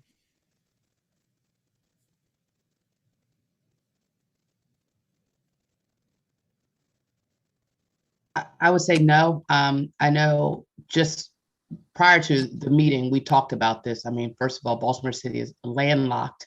And so if we're talking about something new, that possibility doesn't exist. And as you can see, they're doing a lot of good stuff and doing a lot of major projects. So I know they're as they presented today is more of a coordinating, especially where our larger parks cross over into other jurisdictions, whether it's Baltimore County or Anne Arundel County, looking for more partnerships in that way and coordination, but not necessarily a state park per se. But as I mentioned today, Lincoln Park, Gwynn Falls would be an amazing collaborative opportunity, but it doesn't seem like, given this, is that there isn't an interest in this statement, but I don't know if it's an interest of the body to to talk about what actually is happening versus trying to create something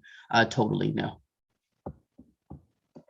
So a compromise could be recommendation 6 would say the General Assembly should require DNR and the Baltimore City Administration to jointly collaborate on potential developments in Gwynns Falls Leakin Park.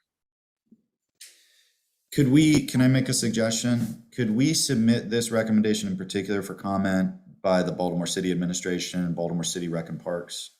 I sent this to them, Okay. which is why we have this presentation. Okay. So the presentation does that represent the mayor's position then that?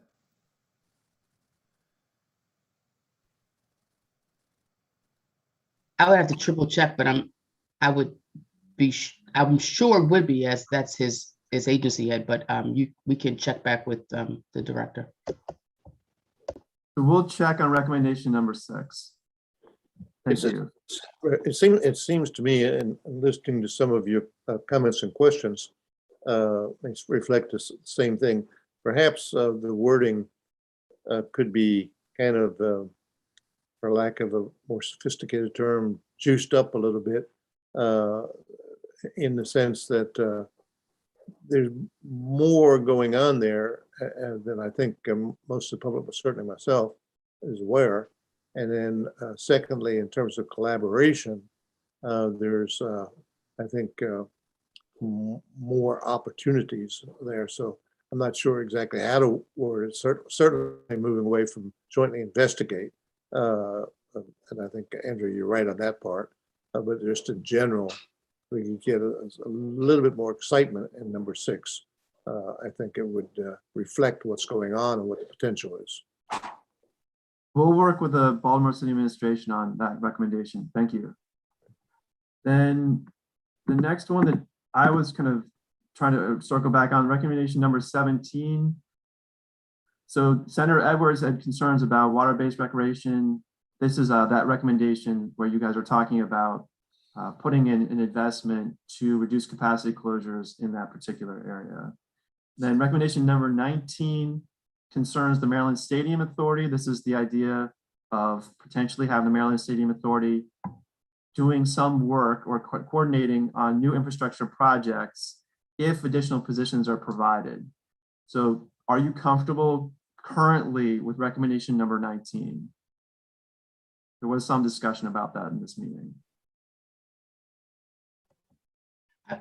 I would ask, because this tends to always happen, right? The popular entity, now everybody wants them to do the work because they're doing good work. I would wonder if there is, I can't think about the top of my head, another entity that is somewhat comparable. So it's not necessarily all on the Stadium Authority, especially if, as we were discussing, they may be interested, but not necessarily have the capacity given all the work that they're having to do now.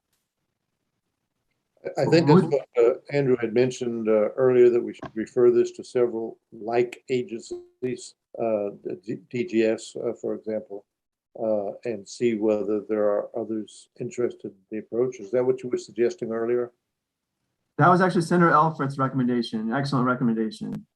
The question, I guess, for you perhaps is to the degree that additional positions are provided, does that give you enough wiggle room in the sense that you're not saying the Maryland Stadium Authority has to do this additional work?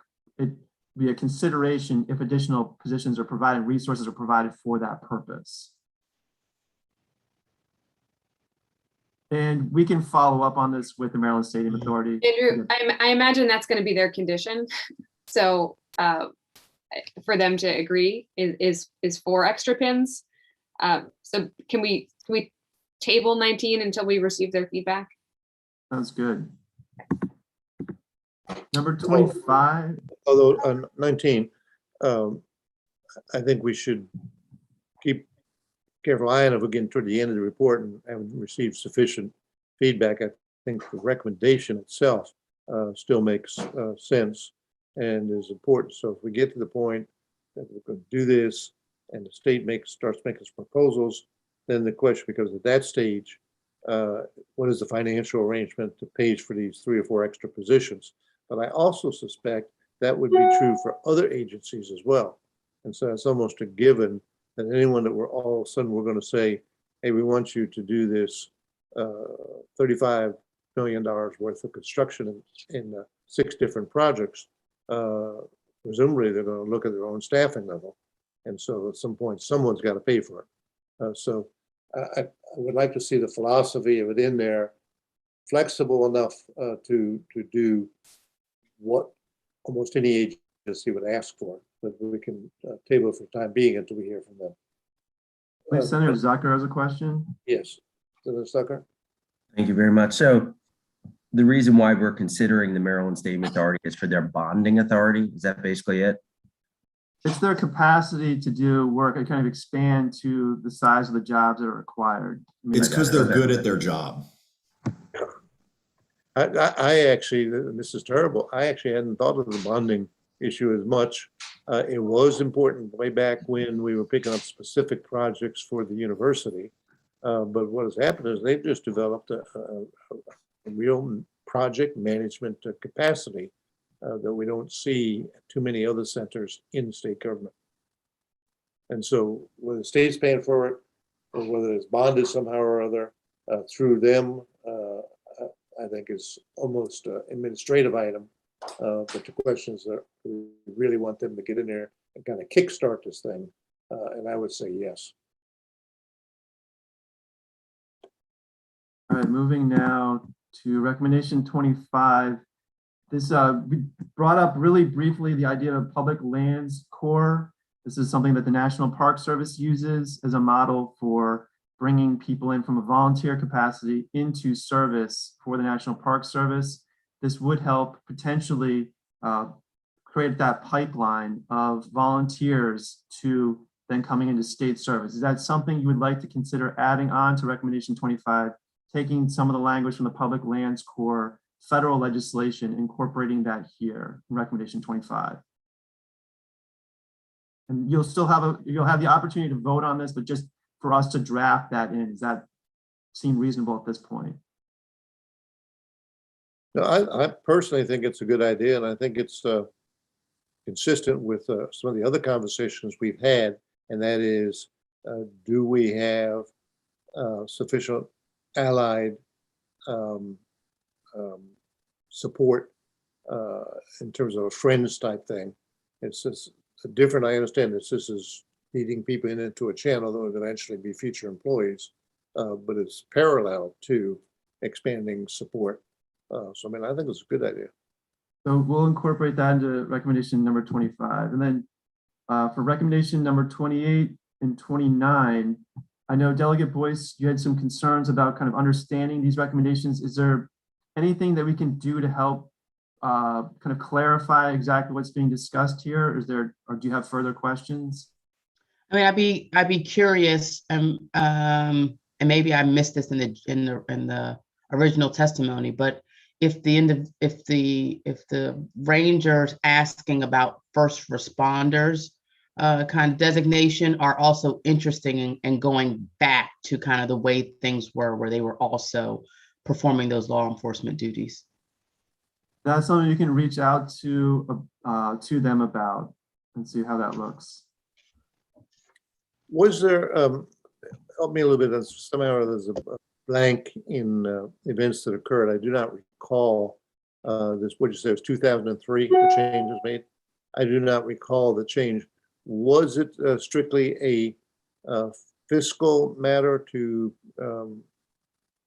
get some type of savings, or was there problems in their actual law enforcement capability? I mean, do they receive, if they're law enforcement, then the same full range of hopefully really good professional first responder law enforcement officers training, even though they are a park ranger, or was it just financial?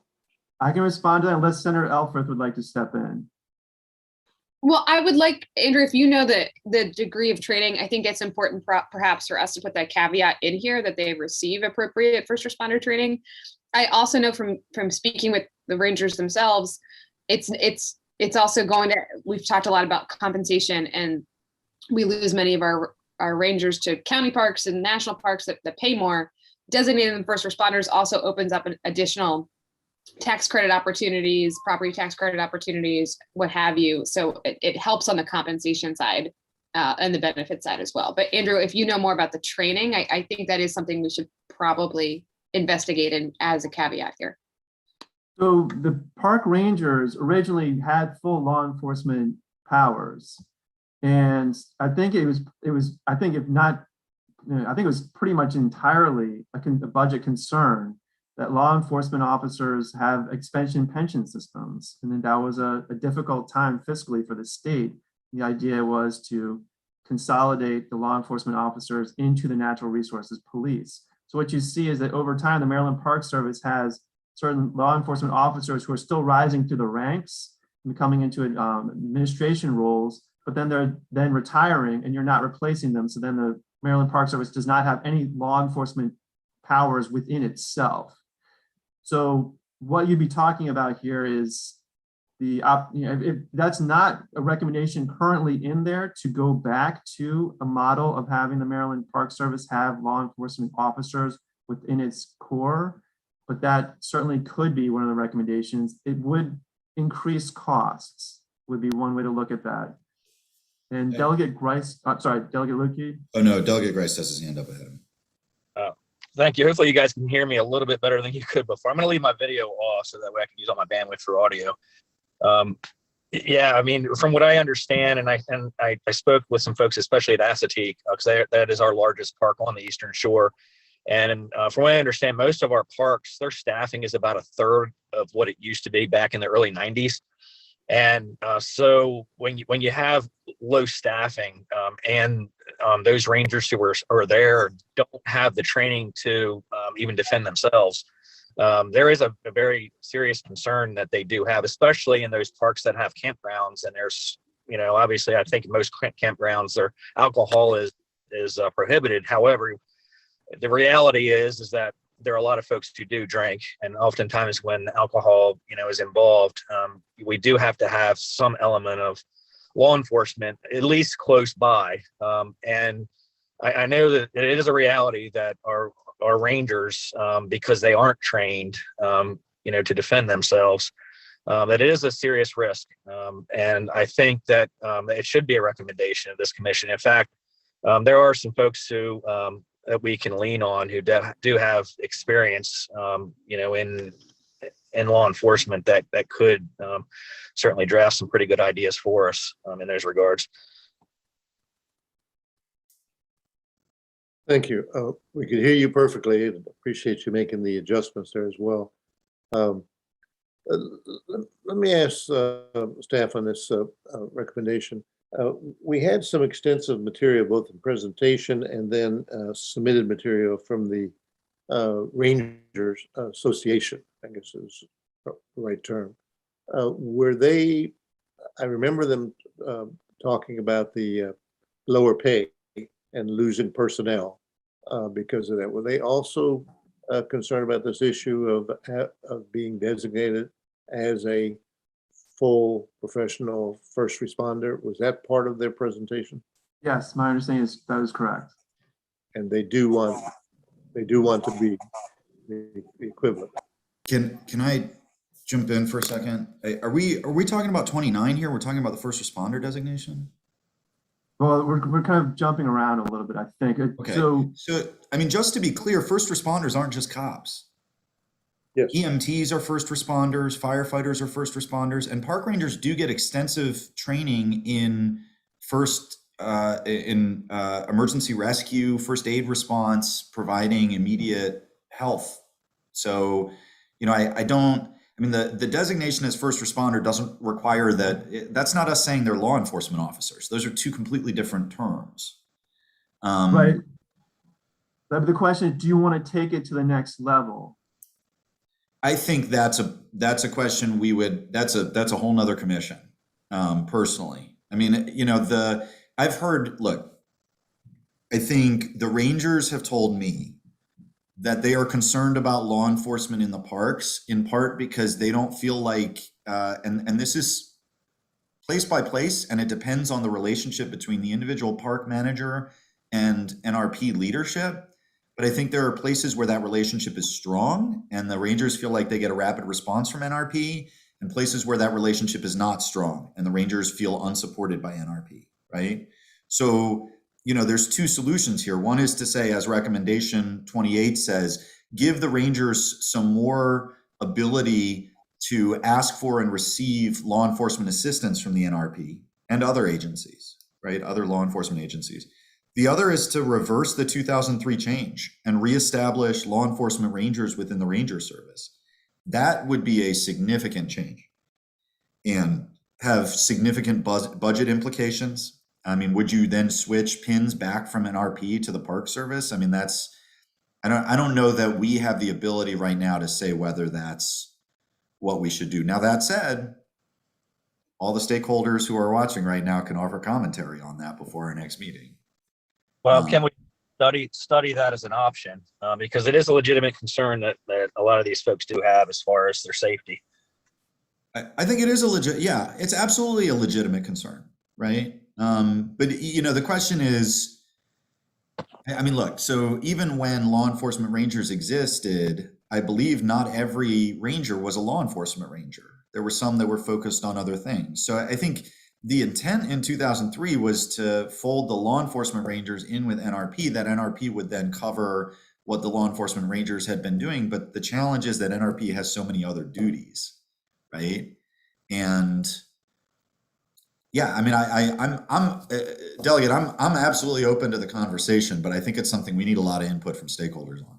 And you're right. And that's the problem with NRP now, is that they're focused, they're looking at poachers. They're out on the water looking for, you know, boating safety. You know, obviously they're looking at a lot more things that are going on than focusing their attention on our campgrounds and our state parks. And they are pulled away way too often. I can tell you that Natural Resources Police, at least on the Eastern Shore, they're even understaffed, you know, through I mean, it's a challenge, and there are slow responses currently, and if we can have staff at our parks that are trained, you know, obviously that's, you know, when we're talking about first responders, I mean, we're not talking about 15 minutes that count. We're talking about seconds and minutes that make the difference between somebody getting hurt and somebody being safe, you know.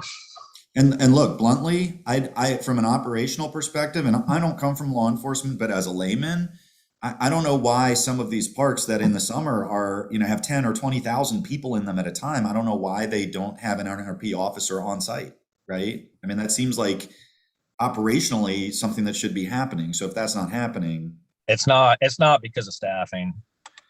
They're way understaffed. Well, we'll get back to you with the information from the agency, and there'll be further discussion. Oh, Andrew, can I suggest maybe to make everybody a little bit more comfortable, in addition to DNR response, can we specifically ask for the NRP response on this piece? Because I think Delegate Grice is absolutely correct.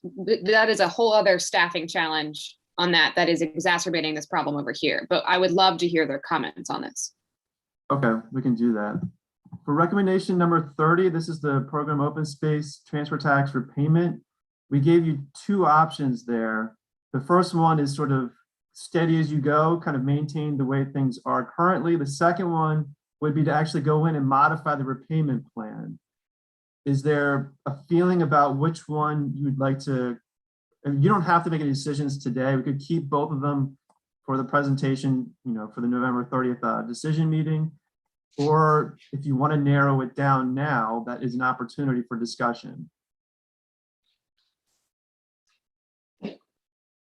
Well, I've got to say that, and this is true, I think, for most commission members, there's really almost a internal stress on this of trying to figure out which way to go, because from my perspective, and given kind of the historic background of watching this over the years, and having worked closely with MML and MACO and things like this, there is a sense that what was promised was taken away, and that it's not going to be repaid, and there's frustration on that.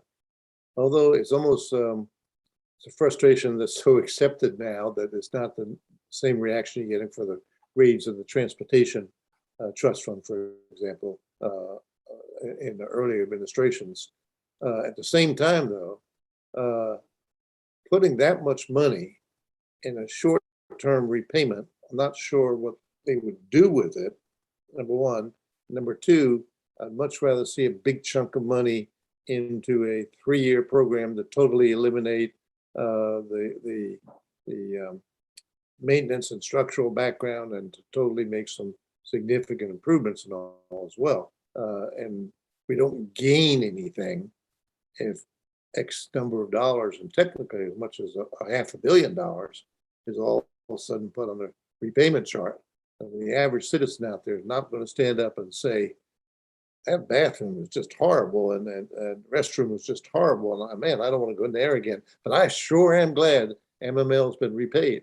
I mean, that we're not going to Chair have. Glendening, just want to clarify that the recommendation as it stands now is to just address the $174.1 million that's to be repaid between now and fiscal 2031. It does not have to do with the $600 million prior transfers that have not been repaid. So this would be limited to. The testimony, though, I believe, was looking at that and specifically said, is that off the table and no longer going to be repaid? The current recommendation as it stands is just about the repayment of the $174.1 million. So then it would be a changing of that repayment schedule. You're absolutely correct. It wouldn't be adding to the amount of resources available. It would be changing how the resources or existing resources are used. So it's the same internal concern. It's just squished a little bit smaller. Correct. It does give you flexibility to consider that repayment money and how it would be used. And there has been testimony from at least Partners for Open Space that they would be open to the idea of using the repayment money for critical maintenance purposes. They would not be interested in opening up the transfer tax as a whole for that purpose.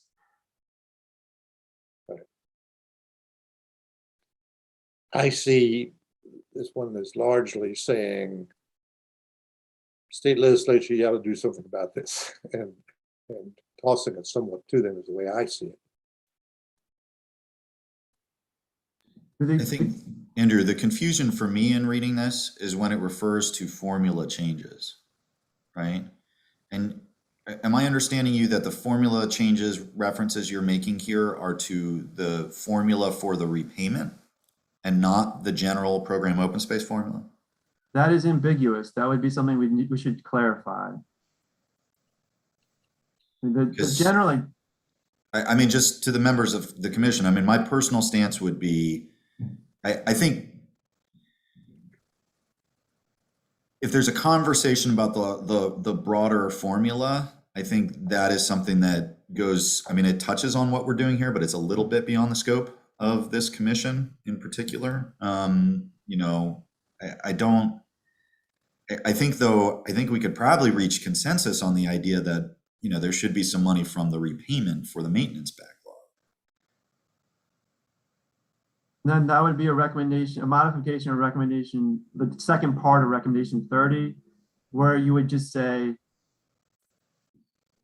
and then you just cut off and consider future formula changes to allocate a greater proportion. So you would start with recommendation 30, the General Assembly should, and they would modify the repayment plan for the POS funds diverted, and then you would just cut it off at critical maintenance program and then not have and consider future formula changes beyond that. Is that the will of the commission currently? Or I do want to say I just received in my inbox a letter from the Partnership Program Open Space that provides some of their recommendations that was addressed to the commission, I believe, on Friday. But I just am seeing it now in my inbox. So I just want to flag that for the rest of the commission, that the partners did provide, to their credit, provide some ideas on the formula. So perhaps let people digest that information and then reconsider that coming back to the next meeting. And the next thing I had is recommendation 38. This, by the way, is Lily. She needs just a little bit of love every 2 hours. She's down her nose here, so I'm going to put her back. Mark, if you like recommendation 38, I suppose. So for recommendation 38, there has been some discussion about exactly what the posture of the commission would be on this in terms of the goal. Do you want to keep it general at a 30 by 30 goal for Maryland?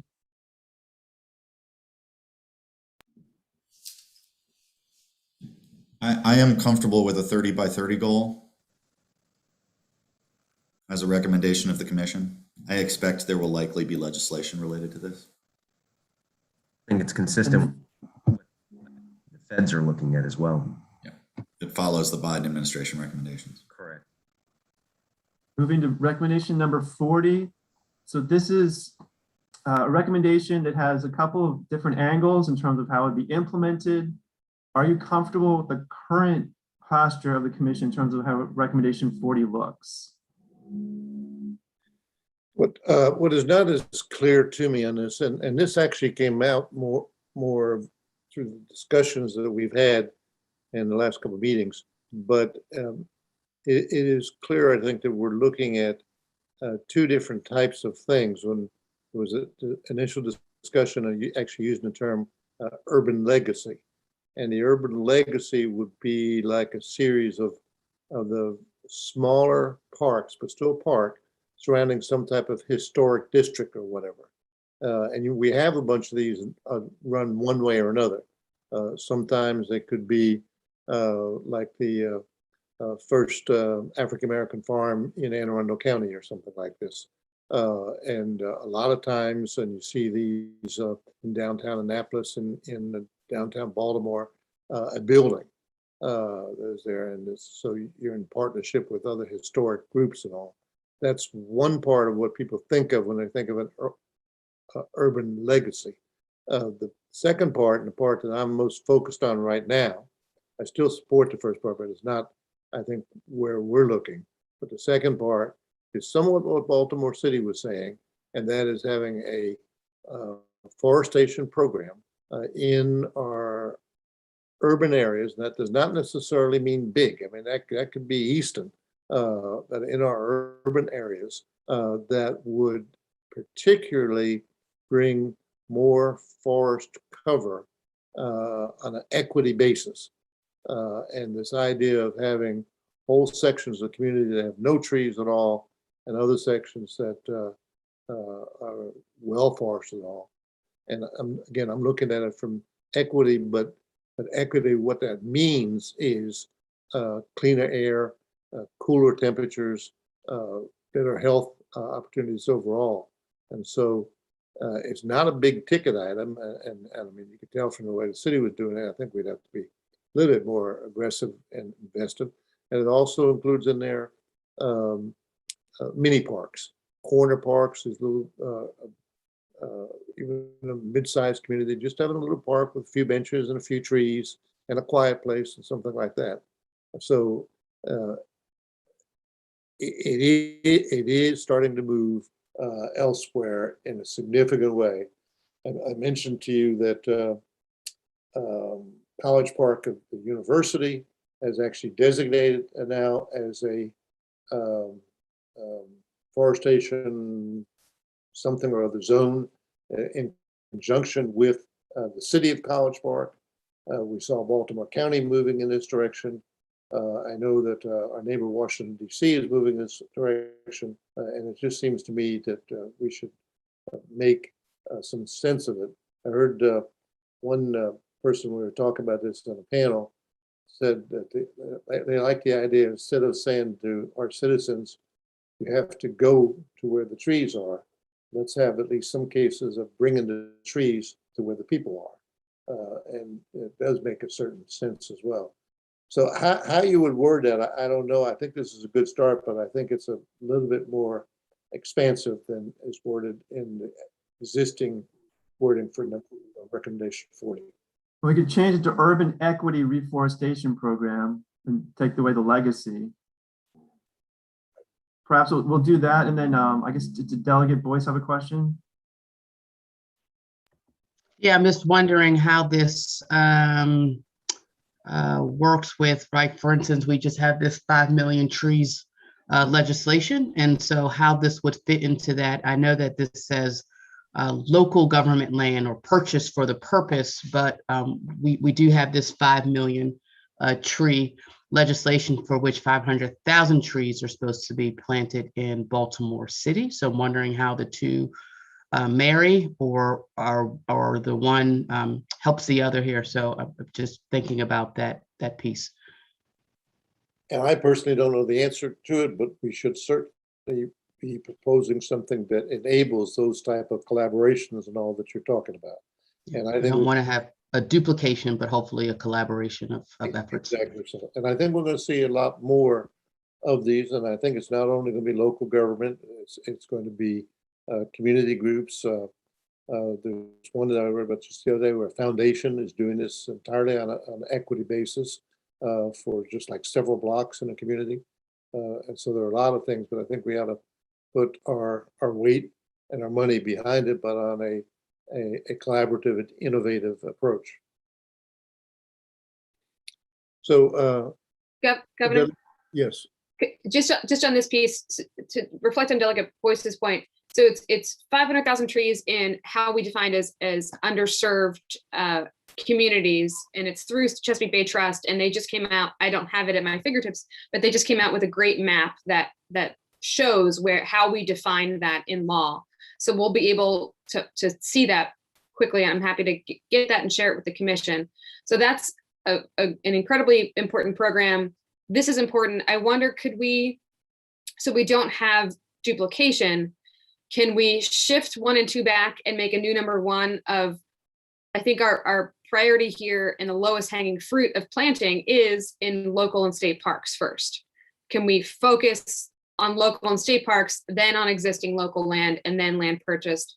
Because I just feel like we have this parkland that is the lowest hanging fruit of getting more trees put up or planted immediately.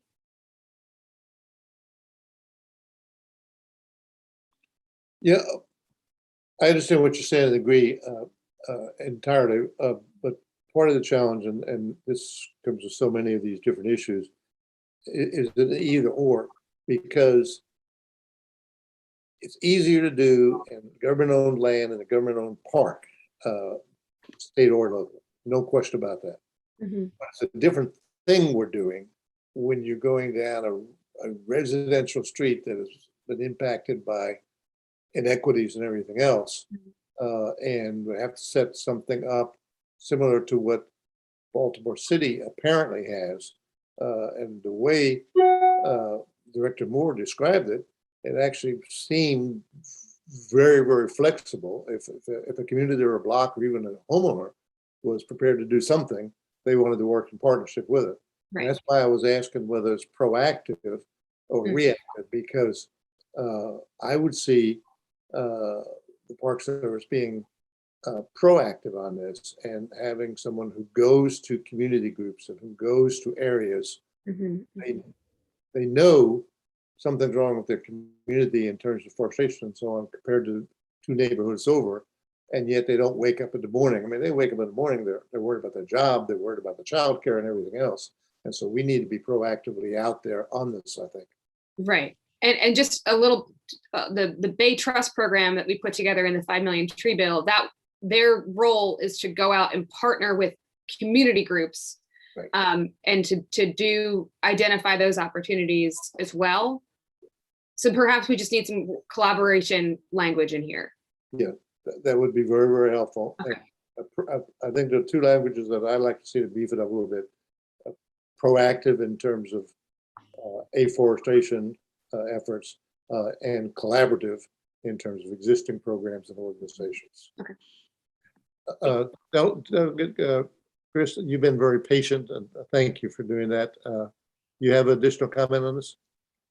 Oh, I do. I think this recommendation seems to be more of an environmental initiative as opposed to a recreation effort. And that 500 million trees or 500,000 trees, I can't remember what it was.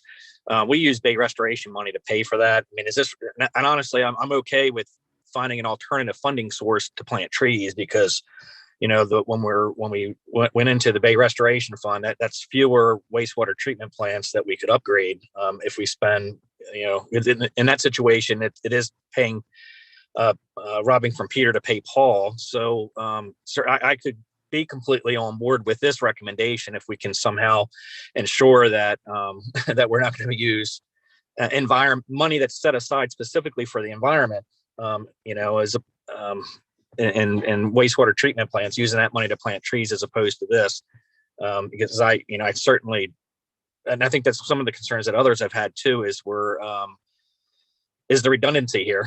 Are we going to use one pot of money to plant trees along with another pot of money to plant trees that was intended for another use? So I just want to make sure that we're a little bit prescriptive on where that money's coming from. I understand your concern, and I'd be looking for new money for trees, not creating some other program. Plant trees at the expense of Bay restoration or the Bay or environmental or whatever it might be. So, all right, so Sarah, you have a additional question on this or observation? Just forgot to lower my hand. Sorry about that. Okay. All right. So Delegate Boyce has a question. Yeah, I just want to clarify the myth. The money for the trees comes after all other monies have been paid for our priorities for treatment plants. So that it is not money being taken from anywhere. I'm just, again, want to make sure, and I've been working with a group of people just on the Baltimore City end as far as tree planting that we're coordinating, so we don't have a duplicative method. And so there is a map, and that map was created based on that meetings that we've been having. So folks would know where trees need to go, know where trees are already going to be planted, or trees where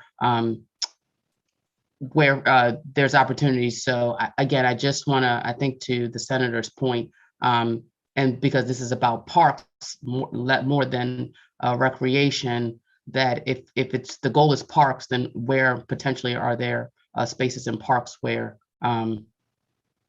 there is a lack or a need, and then move from there. So in terms of summarizing what I've heard so far, is it okay then to put a 1 for first existing state, local and state parks reforestation, take out legacy, put in equity instead, and then note the collaboration with the Tree Solutions Now Act of 2021. Does that satisfy the general concerns that have been expressed here? The only one thing you add in there is I think this should be proactive. And the only reason I'm saying it that way is, again, where the most desperate need is where people are least likely to really focus on, we need some trees here. And so it doesn't take a lot, and the city appears to be doing it that way fairly well. I know others are elsewhere, so as long as it's a proactive outreach on this, would be good. I just want to point out the word urban. And so if this is going to be centrally statewide, where we're looking at locations of need first, I'm not sure, because I'm just going to be frank, when we say urban, we mean cities or spaces that are a majority Black and brown areas. So I'm not sure if we're talking about the prioritization of local parks and local lands. The question then becomes, what is the urbanization part of this? So Delegate, I think that your your observation is very correct, and that's why I kept saying not just the big communities in different sizes, small areas. Maybe moving that toward instead residential legacy reforestation might make it a little bit different because we're not only looking at the big areas. That's where I'm saying, you know, Cambridge has a lot of needs, and certainly they're not urban in that sense. So maybe just saying residential reforestation program. Residential, or again, are we looking, when we're saying residential, we mean local parks and Parks and trees, and based. I would keep the equity issue as being an important purpose for doing this. Well, I guess one way that could be addressed, Delegate Boyce, and I don't want to put any words in anybody's mouth, the General Assembly should create a new urban equity reforestation program to reforest urban areas, like underserved urban areas or communities that have been historically have been underserved in order to support human health and mitigate climate change. I guess it goes back to what was the point of this particular recommendation? Like where were we? Because now I'm kind of lost about the climate change. Were we trying to address communities that have been historically distressed? Or again, are we looking at statewide distress and underserved and underrepresented communities? From my perspective, we're looking at both. And what I started with was the climate change impact, and then saying earlier that we should probably think about most of the things we're doing through an equity lens. Are we either being equitable or are we addressing past inequities? And so if you're going to add more trees, whether it's a mini park or street trees or whatever, it is being done in significant part because of the climate change, both mitigation and resiliency, and the decisions themselves being made with a significant eye to equity. Now, how that actually translates into a working program, but I think conceptually, you know, those are two of the biggest issues facing us as a nation, as a state, and that is climate change and equity. So that's why I was just trying. Yeah, no, I think you're spot on. I don't deny that. I think it's just the wording. So then we're not talking about necessarily urban areas. Right. So it sounds like to me it should create a new equity reforestation program to reforest areas historically, and then you can say whatever, because I think the urban changes where and what you're talking about. The word urban is a tricky word. So Delegate, I completely agree. And Governor, I wonder if it is equity reforestation. And I think that speaks to your mission here. And then we could very easily overlay the definition we used in the Tree Solutions Now Act that Delegate Tony Bridges helped to draft, that really, I think, captures where you want this to go. Can we just do a needs assessment? I mean, honestly, we can plant 1 billion trees, and that's not, honestly, we can plant 1 trillion trees. I don't know that it's going to meaningfully impact the climate overall, the world climate. However, I'm going to argue with you guys that there is a need for trees in urban areas. I mean, it comes down to something as simple as like, okay, there's a lot of concrete in Baltimore City, and there's certain areas, especially when we're doing this strategic demolition where we're creating open space.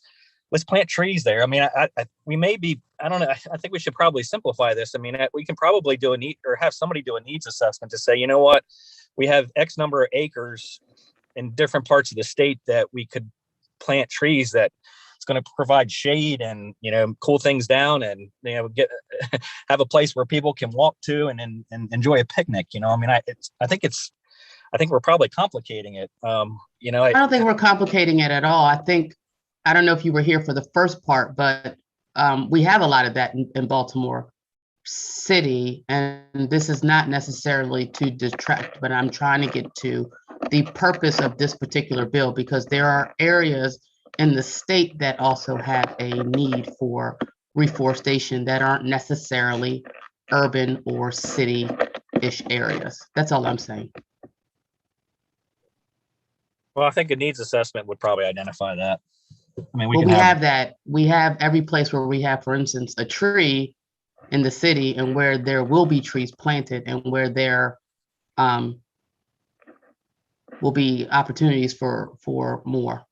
yeah, we can probably partner with local government and, you know, their comp plans. And I think a lot in those cases, they'll probably have already identified areas where they could use some forestation.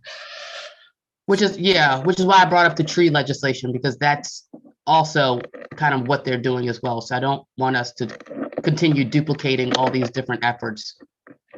Governor, I hate to throw another wrench in here, but to everybody's point, we are also due to receive the forest conservation study that we've been waiting about 3 years for in January. So to Delegate Grice's point, that is the needs assessment. That is where tree canopy exists, and most importantly for this conversation, where it does not exist. So I think a combination of all of these efforts is going to get you to where I think your gap is and what we're trying to fill here.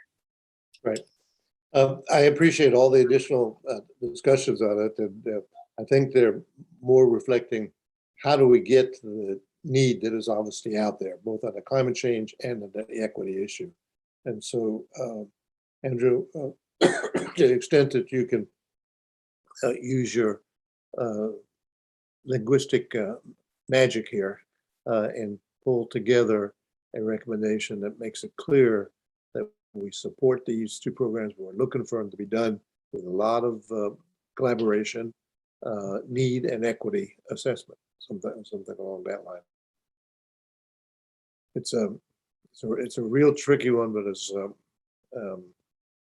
something I think that is essential and going to be more essential as these challenges of climate change and equity moving on. All right, I think we're about out of time or past time for today, and I know everyone has a schedule. Does anyone have anything that is absolutely pressing at this moment that you want to at least add for our considerations? Governor, just for the public consideration, if we're asking for input from the agencies impacted by the 23rd, if that's agreed to, should we also suggest to the public that if they have comments on this, that they also get it to us by the 23rd, so that we can all have a very happy Thanksgiving reviewing everyone's comments? Absolutely. In fact, one of my next items are going to be to make it clear that the November 30th meeting is the one where we'll start really firming up and maybe even taking votes on the recommendations. So it has to be before that. And then we have the normal solicitation of comments, which we'll have for directed to Jeremy Baker and Andrew Gray. And then I think that deadline for the public and the various organizations becomes important. And so if we can have that and also have it on the posted where we have the address itself and all. So is there anything else we need to do here now? If not, Senator Edwards, did you have a? I just wanted to comment. I got cut off way back and finally got reconnected to the internet on this conversation. So I'll read whatever notes come out of the part that I was answering a question and got cut off. And I think I got most of my question on before I got cut off. So I finally got back on with the internet. So I apologize for that, but things like that happen. So I'll read the notes when they come out.